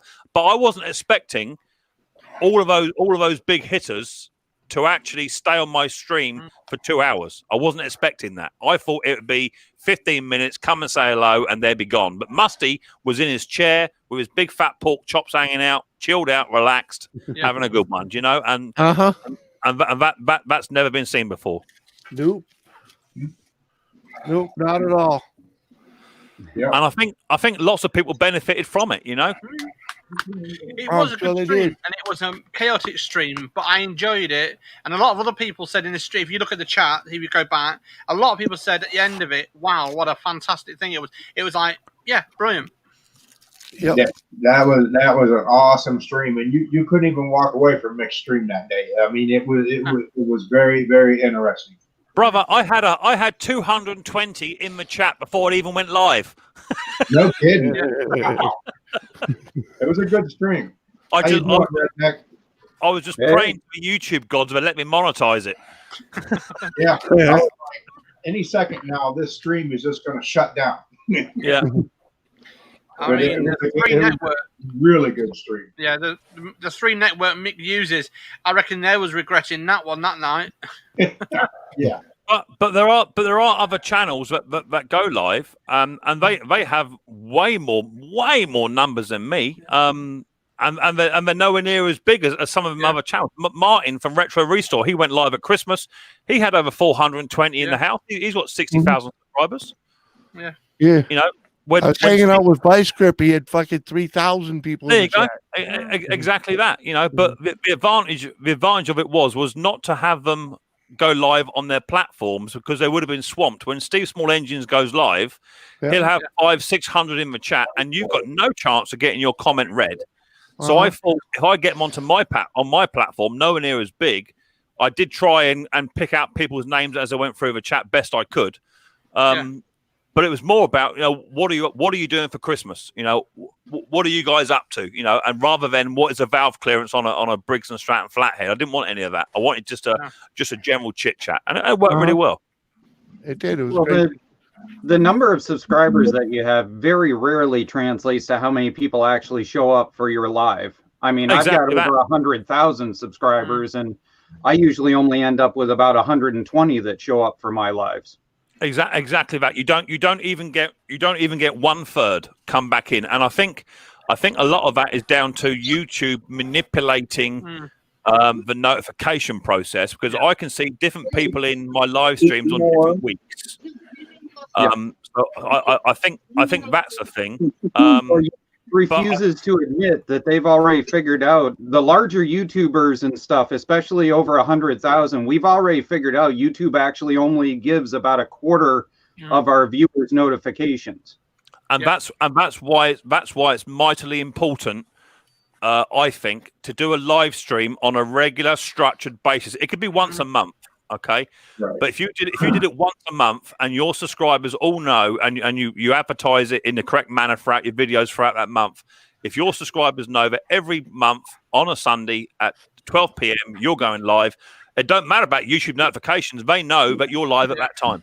Yep, and they go looking for you. Absolutely, exactly. It's like Patty Performance. When they're not going live, they put on a community page, we're not going live. It informs people. But you see, the community tab is manipulated. So if you put a post out on the community tab, a subscriber may not get that notification for 3 or 4 hours. But I go live every single Saturday night, 6:30 p.m. UK time. And no matter whether you're subscribed or not, if you've heard about it, that's when I'm doing it. And that's why I get like over 100 in the house. Mick, I've had people on my panel for a half hour, 45 minutes, and then you'll hear their bell go off, and they'll take their camera. It's like, oh, look, it says Jimmy C is live. There you go. You know, that's the reason why I cross-post over onto my Facebook page. Usually about 2 hours before I decide to do a live, I'll post on my Facebook page. Yeah. Because Facebook Facebook doesn't consistently give the notifications, but if somebody is religiously scrolling Facebook and then they hit the point they've read the content available, Facebook will pull through the pages that they're subscribed to and will post the page content as their next poll. Yeah. And so if you have a community that's on Facebook like mine is, then oftentimes using my Facebook page actually gets them more notifications than YouTube itself does. Yeah. And the other thing is everybody's on cell phones nowadays, and you can selectively set whose channels actually give you notifications to cell phone. Yeah.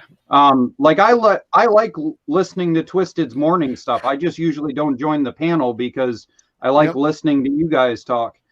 And you know, I have him set to go and give me a notification. I have Polar Ed here set to go and give me a notification. But I have almost every other channel set to not give me. This dude here who talked me into the idea of running the 633. You know, you can set them notifications that come to your cell phones, and everybody's on their cell phone nowadays. And that's a big killer at this point. Nobody sits down and checks down through their subscriptions anymore. No. It's how many ways can you make that stupid cell phone go off that matters now? Which is why I do the Facebook notification. A lot of people just shut that thing off, man. Yep. A lot of people. I know mine don't ring. Yep. Mine don't ring at all. I got most of my notifications off too. Yep, exactly. It's all come down to what last little niche can you find in order to make that. That's why, like Rick said, you got to be consistent. I know that's the only way I grow is because I am consistent. Yep. Pretty much. But Jimmy, some of your streams, man, I can go to bed in your own. When I get up to go to work, you're still on. That's what I mean about consistent. I'm there. I'm there. A lot of people, it's funny, I hate to say it, but a lot of people can't sleep unless I'm streaming. Seriously, man. Like last night, it was a perfect example of it. When I ended the stream, I was like, I was like, if anyone is still awake, put a 1 in the chat. And I waited a good 10 minutes still talking, and the chat never moved. There was still 18 people watching my stream. Okay. The chat didn't move. I was like, okay, it's time to shut it down. Good night. And no one typed in, good night, bye. You know, I was like, okay. So as long as someone's keeping me entertained, I'm keeping somebody else sleeping. You know what I mean? It works. Wow. Yeah, I got up to go to work and Doris was on. So I jumped into Doris and streamed while I was getting ready to run out the door. And I was like, then I get home from work and it's like, Jimmy C's on already. I jumped into your stream for a little bit. And I was like, wow, you guys was rolling on that. Oh, yeah. Well, you know, she's not working right now either, you know, so she got nothing but time to sit here and do it, you know. So. I was watching your stream the other week, Jimmy. When you was dressed up as a Santa, you was smashed. Yeah. Oh, but I was having such a great time, man. I was having such a great. That was the most fun I have had at Christmas since I was a kid, without a doubt, my man. I did that on a whim for some kids that were a little upset that they didn't get their normal pictures with Santa Claus this year. So, spare of the moment, put it together, get the thing here real quick, and I do that stream. Those kids bought it hook, line, and sinker. They're like, how did you? The oldest one, 11-year-old, she's like, how did you have time to come and see us? I was like, well, I was making my rounds, and someone named Pork Chop called me and said that I needed to come over here and help you guys have a good Christmas. And Pork Chop is their stepfather's nickname, you know. So it's like, oh, and then they're like, so you know, they're asking questions and whatnot, and I'm like, okay, so who's the one that ate the elf's candy cane off the tree because I knew it happened, you know. And they're like, "Oh, CJ, it's CJ draw, you know." Oh, I was like, "All right," and who ate the marshmallows? It was CJ again. I knew all about it, you know. And he, you better be a good boy next year, or them elves are gonna really give you some hell. The other week, I was watching a live stream. I think it's actually it was Mark's the other week, and Riley Boy was indoors, and Ed had put on a Father Christmas hat, and Riley Boy was particularly well behaved that morning as well. Oh yeah! As soon as you told him to look at the screen, he took off. Yeah, he was gone. He was gone. He was gone tidying up and making polishing. He was hoovering up. He was being brilliant. I got me a new hat. You know, Mick. Hey, you know, it makes to make them happy. It makes them happy. You know, Mick, I actually bought that hat just for Riley. There you go. He's such a good kid. But I tell you something, he takes everything at face value. So if I tell him that's Father Christmas, that'd be Father Christmas. Well, and that's why last year he kept calling me Father Christmas. Yeah. And so this year I decided I'm going to buy a hat, and whenever I around and Mick's on and Riley's on, I'm going to wear that hat just for him. It done the job. And that's the only reason I wore it.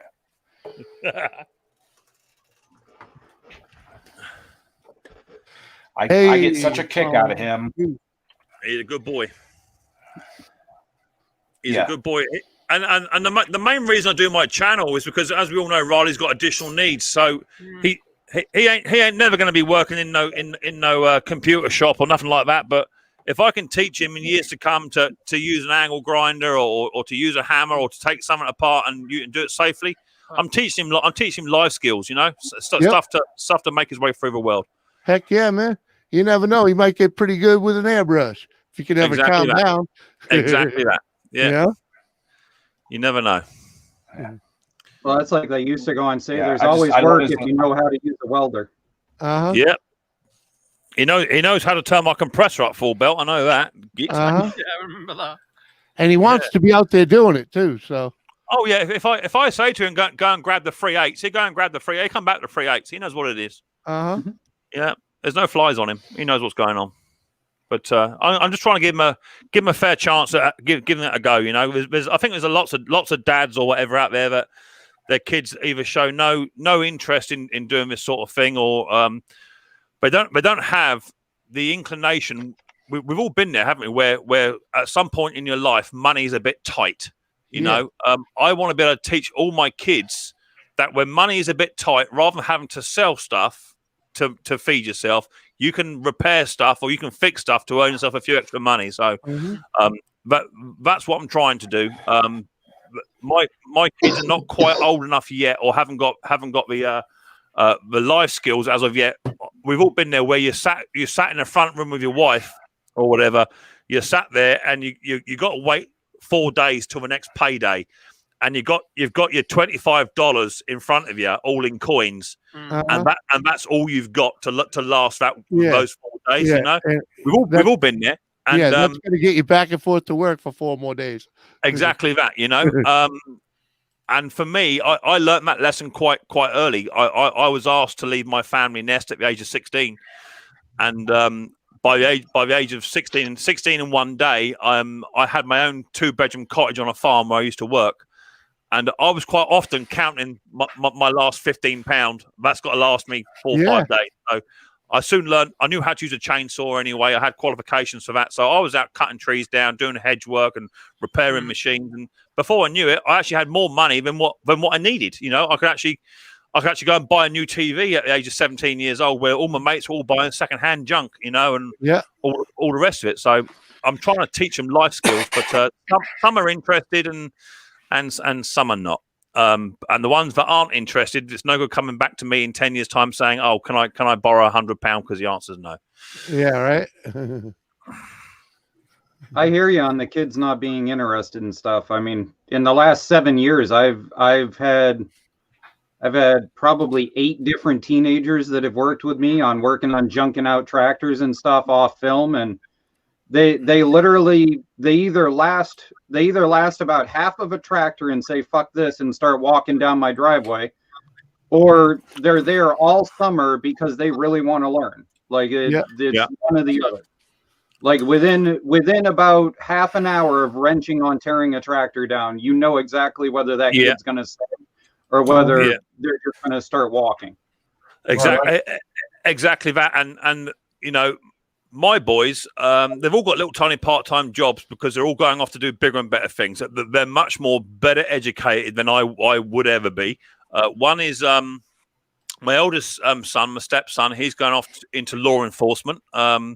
He's just finished studying law, and he's now going off to do something within the police force. My middle boy, stepson, Joshy, he's off to college to two choices: either veterinary or he wants to go within the armored forces and doing something with drugs dogs or IED dogs or something within the canine environment.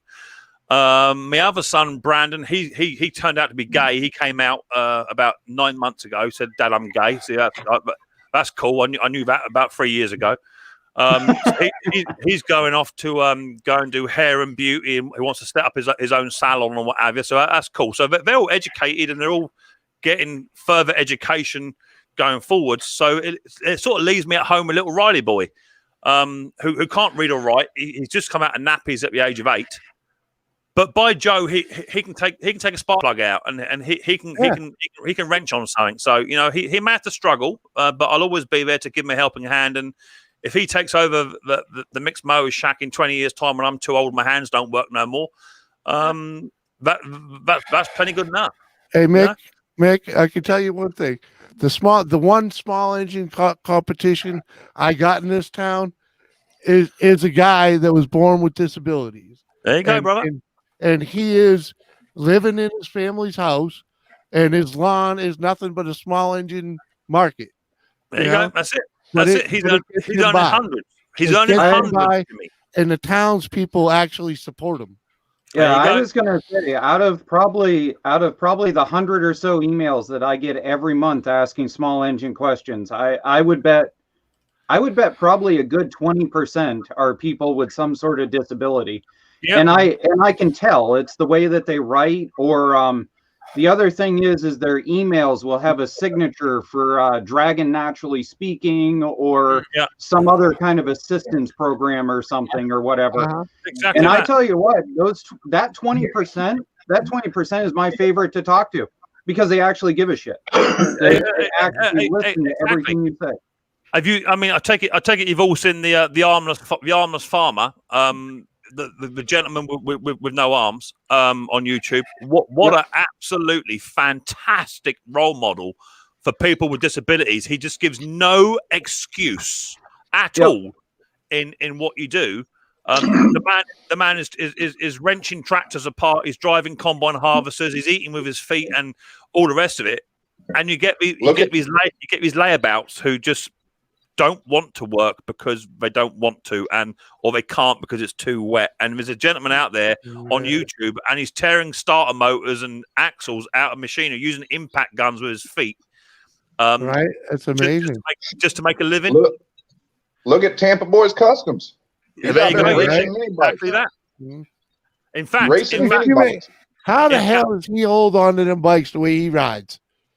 His left hand is like just pushing on it all the time.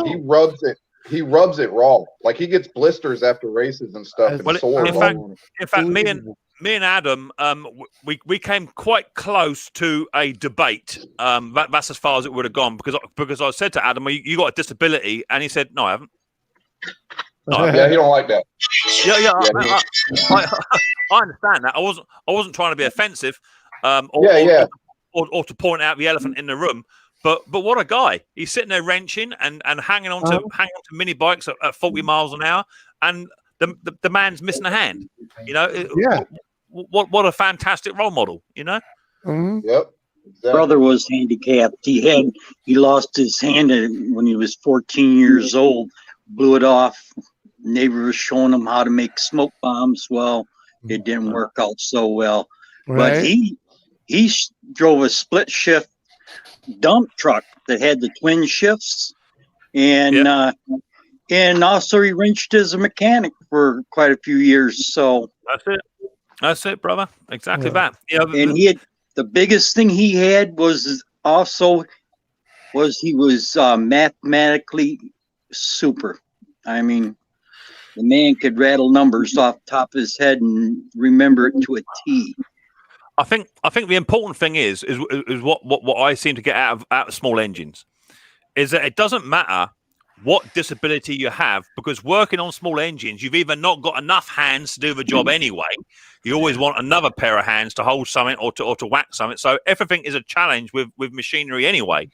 And for those that can go ahead and repair machinery or do whatever with an increased disability, that's fantastic. You know, the amount of times that I could do with Riley in here with his little tiny hands trying to get in there to hold something for me, I would love that. And so I'm sitting there with a pair of long nosed pliers in my mouth trying to hold it. Or do you know what I mean?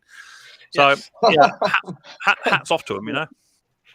Yeah, well, the other thing about small engines is the consistency of them. Like, it's either got spark or it doesn't. It's either got fuel or it doesn't. It either turns over or it doesn't. Like, it's a natural consistency. Like, my son has issues with learning how to go and read English and stuff. And as long as the words go with the I before E except after C, blah, blah, blah, blah, blah, he's all perfect. But the moment it's one of those stupid, dumb English words that does not apply. Yeah, with a silent PH. Yeah, I hear you. Yeah. I'm exactly the same. In my eyes, if it's silent, why is it in there? Yep. But I mean, you guys have seen him. He definitely ain't stupid. But if you have him read a sentence and he can read a full paragraph as long as it's all, the I before E except after C, works by the rules, whatever. But he can read down through that whole thing fluently as can be. But if that last word is one of those, why the hell, he will sit right there and just. It always gets me when people turn up. I had it quite a few times last year when people turn up and they sort of look down on you because obviously I can't read nor write, but I can fuck and ride a bike. It's as simple as that.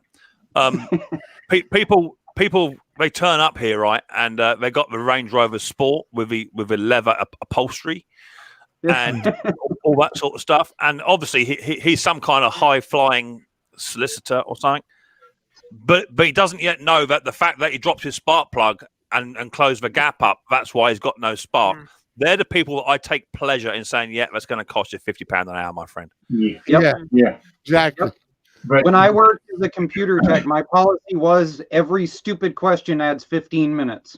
There you go. Yeah. Exactly that. I charge for the 15-minute asshole surcharge. Exactly that. And when he picked his machine up after I fixed it, he turned up with 2 dogs in the back of this Range Rover Sports. And I said, where should I put the mower? And he said, just throw it on the back seats. So that's exactly what I did. And it's a Briggs & Stratton. And you all know what happens with a Briggs & Stratton when they're tipped up sideways, right? We all know what happens. I got our oldest boy. He's an engineer for MK Moore Saw Blades, making. He sets up all their machines and all that stuff and blueprints, all that stuff and everything.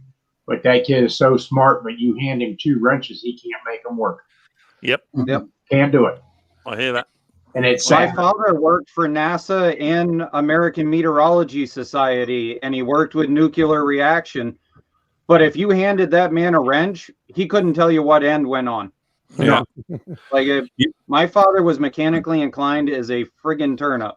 Yeah, I hear you. And I think it goes both ways because you wouldn't want me mucking with nuclear reaction and stuff. No. Don't give me the numbers, man. I can't. They just bog my brain down. Well, it was much the same when I first went to work on the farm at the age of 14, 15 years old. We used to drive these big BMC Volvo front load shovels, 22-ton shovel machines. Yeah. And I never forget the old boy George who used to help run the machinery. He said, "Right, Mick, you'll be in there today, mate." I said, "You're joking, mate. I can't get in that. It's 5 times as big as me, 22 tons of raw machinery." He said, "Yeah." He said, "I'll give you a lesson. Yeah, I'll pass you out, so you're competent." Okay. So I get in. So I climbed up the steps. Up I went. I sat in the chair. He said, "There's a key. Put it in there and turn it." Okay, so I turn the key. Machine fired up. He goes, "There you go. Good to go. See you later on." And shut the door. Boom. Because the rest you need to know is all down to you. You're in a farm environment. You're not going to damage nothing. You know. So figure it out. You know. Yeah. And by lunchtime, I was fully qualified as a front load shovel operator at the age of 14, 15 years old. Yeah. That's how I ended up learning how to go and drive a skidder. The guy I was working with, we drove down into the woods. We drove down into the woodlot, and he was like, "Have you ever driven a skidder before?" And I was like, "No, I've never driven a skidder." He was like, "We're clear cutting this entire area. I don't give a damn if you run over every tree. Learn." Yeah, and that was how I learned. Was exactly, you know, if I ran the tree over, we had to cut them all down anyway. So exactly. Well, what happened later on is they obviously got over in the UK. They got rid of grandfather rights, and you then had to be qualified to drive the machinery. They bought in one of these. We call them telehandlers, telescopic forklift truck off-road machines. And we have this instructor turn up. Now I've been driving these machines for about 6 or 7 years. But there is now a mathematical side to it. You have to know the angle of your boom versus the weight of your load, and how far away the load is from the machine, right? And I was like, brother, I ain't never going to pick that up. Ain't never going to happen. But I can teach you how to lean on the bucket, and whilst I reverse up and go forward, and you won't move an inch. Do you know what I mean? Yeah. So he watched me drive it, and he gave me the answers to the mathematical side. I couldn't figure it out for love nor money. Ain't gonna happen. And he just signed my ticket straight off. He said, "You've been driving it long enough. You know what you're doing. You know, you don't need to tell me." "Hi, little lad. How you doing, buddy?" Yeah, exactly. Yeah. Hi. Morning. No, you gotta put these on. You know, put those on. Morning, little man. What's up, brother? How you doing, buddy boy? Good. Good man. Good. Nice to see you. You going to school today? No. All right. Even better. Gonna come What and are chill out. you gonna do? They're on that big break right now from school. What are you gonna do today? What are we going to do today, Daddy? We're gonna work on the mobility scooter. There you go. Put a V twin on it. Mm-hmm. We're gonna hop it up to 24 volts, and we're gonna put some 13-inch tires on it. It ought to do about 12 miles an hour. There you go. That'll do you. That'll do you. You gonna do a burnout with it? I don't think we can actually. What? Do a burnout? Maybe. The problem is I'm running an ESC circuit on it, which means that it has acceleration control.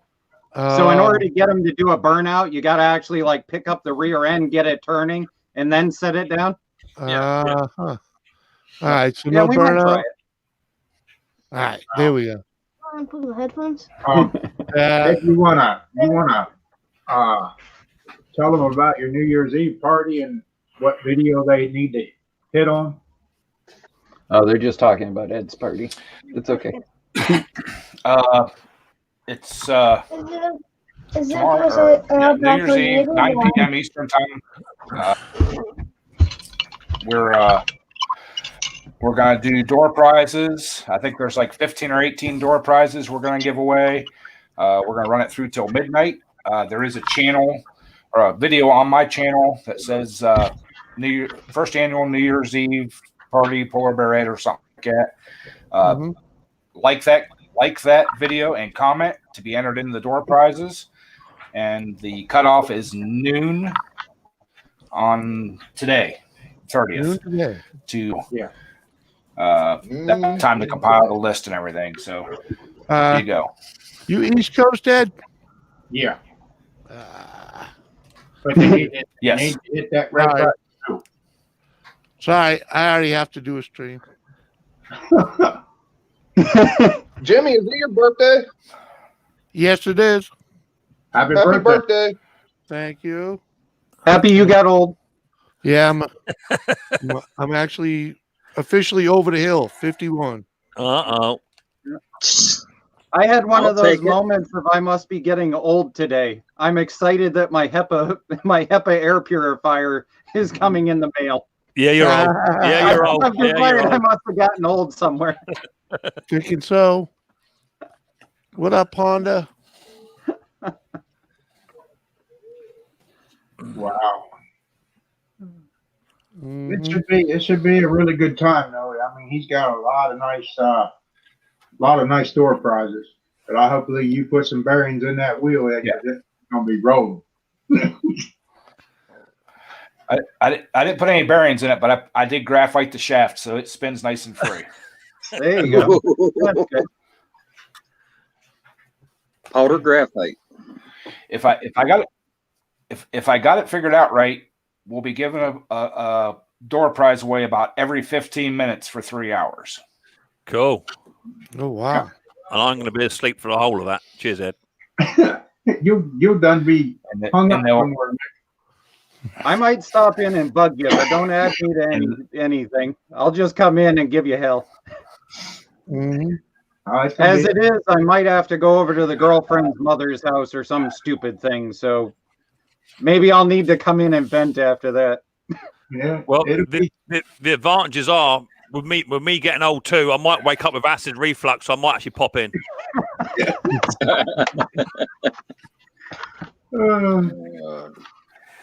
You're having to go piss every 2 hours while you're trying to sleep. Exactly that. Yeah, that's me. Yeah.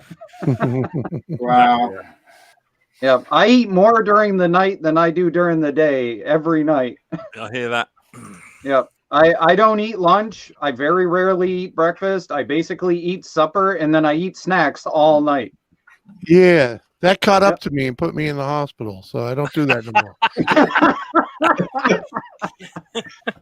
Kind of lost when you hit that big 5-0 from there. Well, you know, it was actually before that. I was only like, I don't know, it was 4 years ago. So Jimmy, with you reaching 51, are you going to be putting paper disposable pants on your Amazon wish list or not? Well, no, I'm good. I don't need the Depends yet. You know, that was harsh. I'm pretty good. That was harsh. Mm-hmm. Wow. I've already got my mind. Gee. How old are you, Mick? I'm 42. 42. He's a puppy. No well, you don't look a day under 50. Brother, as I told you, I left my house when I was 16 years old, and I had a paper round, and it rained every day, and it was uphill. You know what I'm saying? I've had nothing handed to me on a silver spoon. Nothing. If I want it, I had to go and pay for it. Simple as that. It, right? Yeah. Probably like most of us. You got it honest. I was going to say, you had it nice if you managed to move out at that age and had a cabin or whatever to live in. I moved out at that age, and I had a Ford Escort wagon I lived in the back of for a year. Let's be perfectly clear. I didn't move out. I was asked to leave. Politely. I had a Ford Escort station wagon when I was a kid. Yep. It was red. Yep. I had. You know the best thing about those? The best thing about those was that if you put the seats down in the back and then you put the seats down in the front, an air mattress blew up in the back of those and it came up just a little bit. So you didn't need pillows because it came up just a little bit. And it was a perfect thing for date night. I mean, I wouldn't know. But, you know. Did the top of your bumpers crack? Yep. Like they start. Yeah, yep, they started spot mark down through. Yep. And then one day I went to go and sit on the side of it while I was talking to a friend, and I slipped down off the headlight onto the bumper and ripped the whole thing off. Yep. Oh, boy. Yep. Jeep Cherokees up here in Maine. In Maine, on a Jeep Cherokee, you never put your foot on the rear bumper because you will be the one person that puts your foot on it and goes straight to the ground. I can remember when I was asked to vacate the family homestead. As I said, I worked on a farm, and they had a spare flint cottage, but that was tied with the job. So my rent was mega cheap. But I can remember being given the keys to that, and I moved in the next day. And I had a 2-bedroom cottage. Yeah, very nice. I didn't have nothing in it though. I had no cooker. I had no bed. I had no settee. I had nothing. And I used to have when I got to 17, I was able to drive around, do a bit. I had a little tiny Mini Metro City X, which is a really small boxy car with liquid hydroelastic suspension on it. And, as long as it wasn't a Subaru Robin or whatever it is, those crazy 3-wheel things. Oh, no, it wasn't one of them. But I can remember sticking a two-seater settee on the roof and an armchair in the boot of this little tiny car and strapping it down. And that was my first chair I ever bought for about £25. That did me as a bed as well for about 3 months. Wow. I made money with my Escort wagon because I could go and fit washing machines and dryers in the rear. Yeah, I hear you. I used to literally transport them. And the thing is, it was easier to do it in the Escort than it was in a pickup truck. Yeah. Because the rear was so low, you just tipped it up in. I used to transport them for $20-$30 a pop or whatever. And you just throw a dolly over the top of it. I made all kinds of cash that way with that stupid little car. Yeah, same as me. I think I had one of the only mini Metros in my town with a tow bar and a 6x8 trailer on the back of it. You know, I just put anything I can to make money in the back of that, and I sold stuff and I repaired stuff and just made it work. It worked. I got it. Once upon a time, I put a stove in the trunk of a Geo. Brand new stove, man. At Best Buy, man. They were looking at me like I was crazy. You know the saddest part about putting a twin cylinder Kohler in the back of a Geo Metro? You got more horsepower in the rear than the front. Shoot. I had a Geo Storm. Same thing, right? Those were awesome. That's what it was. Yep. Pretty much, anyways. Same shape. Yep. We still have up here in Maine. A lot of people have those little Geo Metro convertibles. Those things are all over all the trailer parks around here. There's at least one person in the back of every one of those trailer parks that has one stuffed in a shed somewhere. I'm surprised at the amount of Subarus you see up there. Yes, Subaru. There's your dinner. Yep. There's your dinner. Yeah. What is that? There's your dinner. Oh, Ed There's your dinner. Dang. Drink Ham's beer. The other week, I was getting ready for my live stream, and I was talking to Junior on a dead stream, and Terrell came in. He was out in the shop, and I was chatting to Terrell and Junior for about 45 minutes, and Terrell was sat there with a beer. He had no hat or no teeth in, nothing like that. He was sat there in the chair, and he just said, "Stuff the mowers. Let's just sit here and have a chat." I was sitting there chatting to him for about 45 minutes. It was an absolute blast. He's one funny man, whether he's in costume or out of costume. He's funny. That's always a blast. Yeah, it was cool. That's part of why I like joining Ed's and Twisted. I can't seem to get my pointing done today. There we go, Ed and Twisted's, because I like that it's a little bit of everything discussion and stuff. And I like that I'm one of the guys here. When I open up my own chats and my own lives and stuff like that, it's, yes, I like the fame some days, but most of the time it's rather irritating. Yeah. Like my entire chat log gets filled with, "Oh, you're a mower god, or you're a mower legend, or you're a whatever." Like, I just want to talk engines. Yeah. I don't care about me. I just want to talk engines. Well, that's one of the things I like about live streams anyway, is because you never know what you're going to get when you hit that live stream. You never know who's going to come up. You just have no idea. And I try to encourage a lot of my my viewers up as well. I don't just like the YouTube creators coming up. I like to try and get some of the viewers up as well. So they're just sat there in their front room with their wife trying to watch Coronation Street on TV and just having a chat about whatever comes up, And the project discussions. That's my favorite thing. I love when the brainstorms happen. I love watching the brainstorms transpire. When somebody comes in with something. Oh, someone out there has always got the answer to your problem or your workaround or whatever. That's what makes it interesting.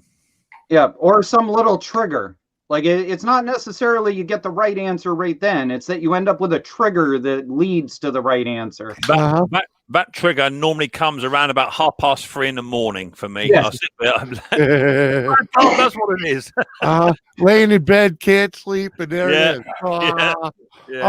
And it kills you because you really want to go out in the garage and fix it right then and there. Yeah. Yep. What was that? Jimmy did a 10-hour damn stream, y'all. Yeah. Jimmy knocks it out. When the people are there, they keep coming.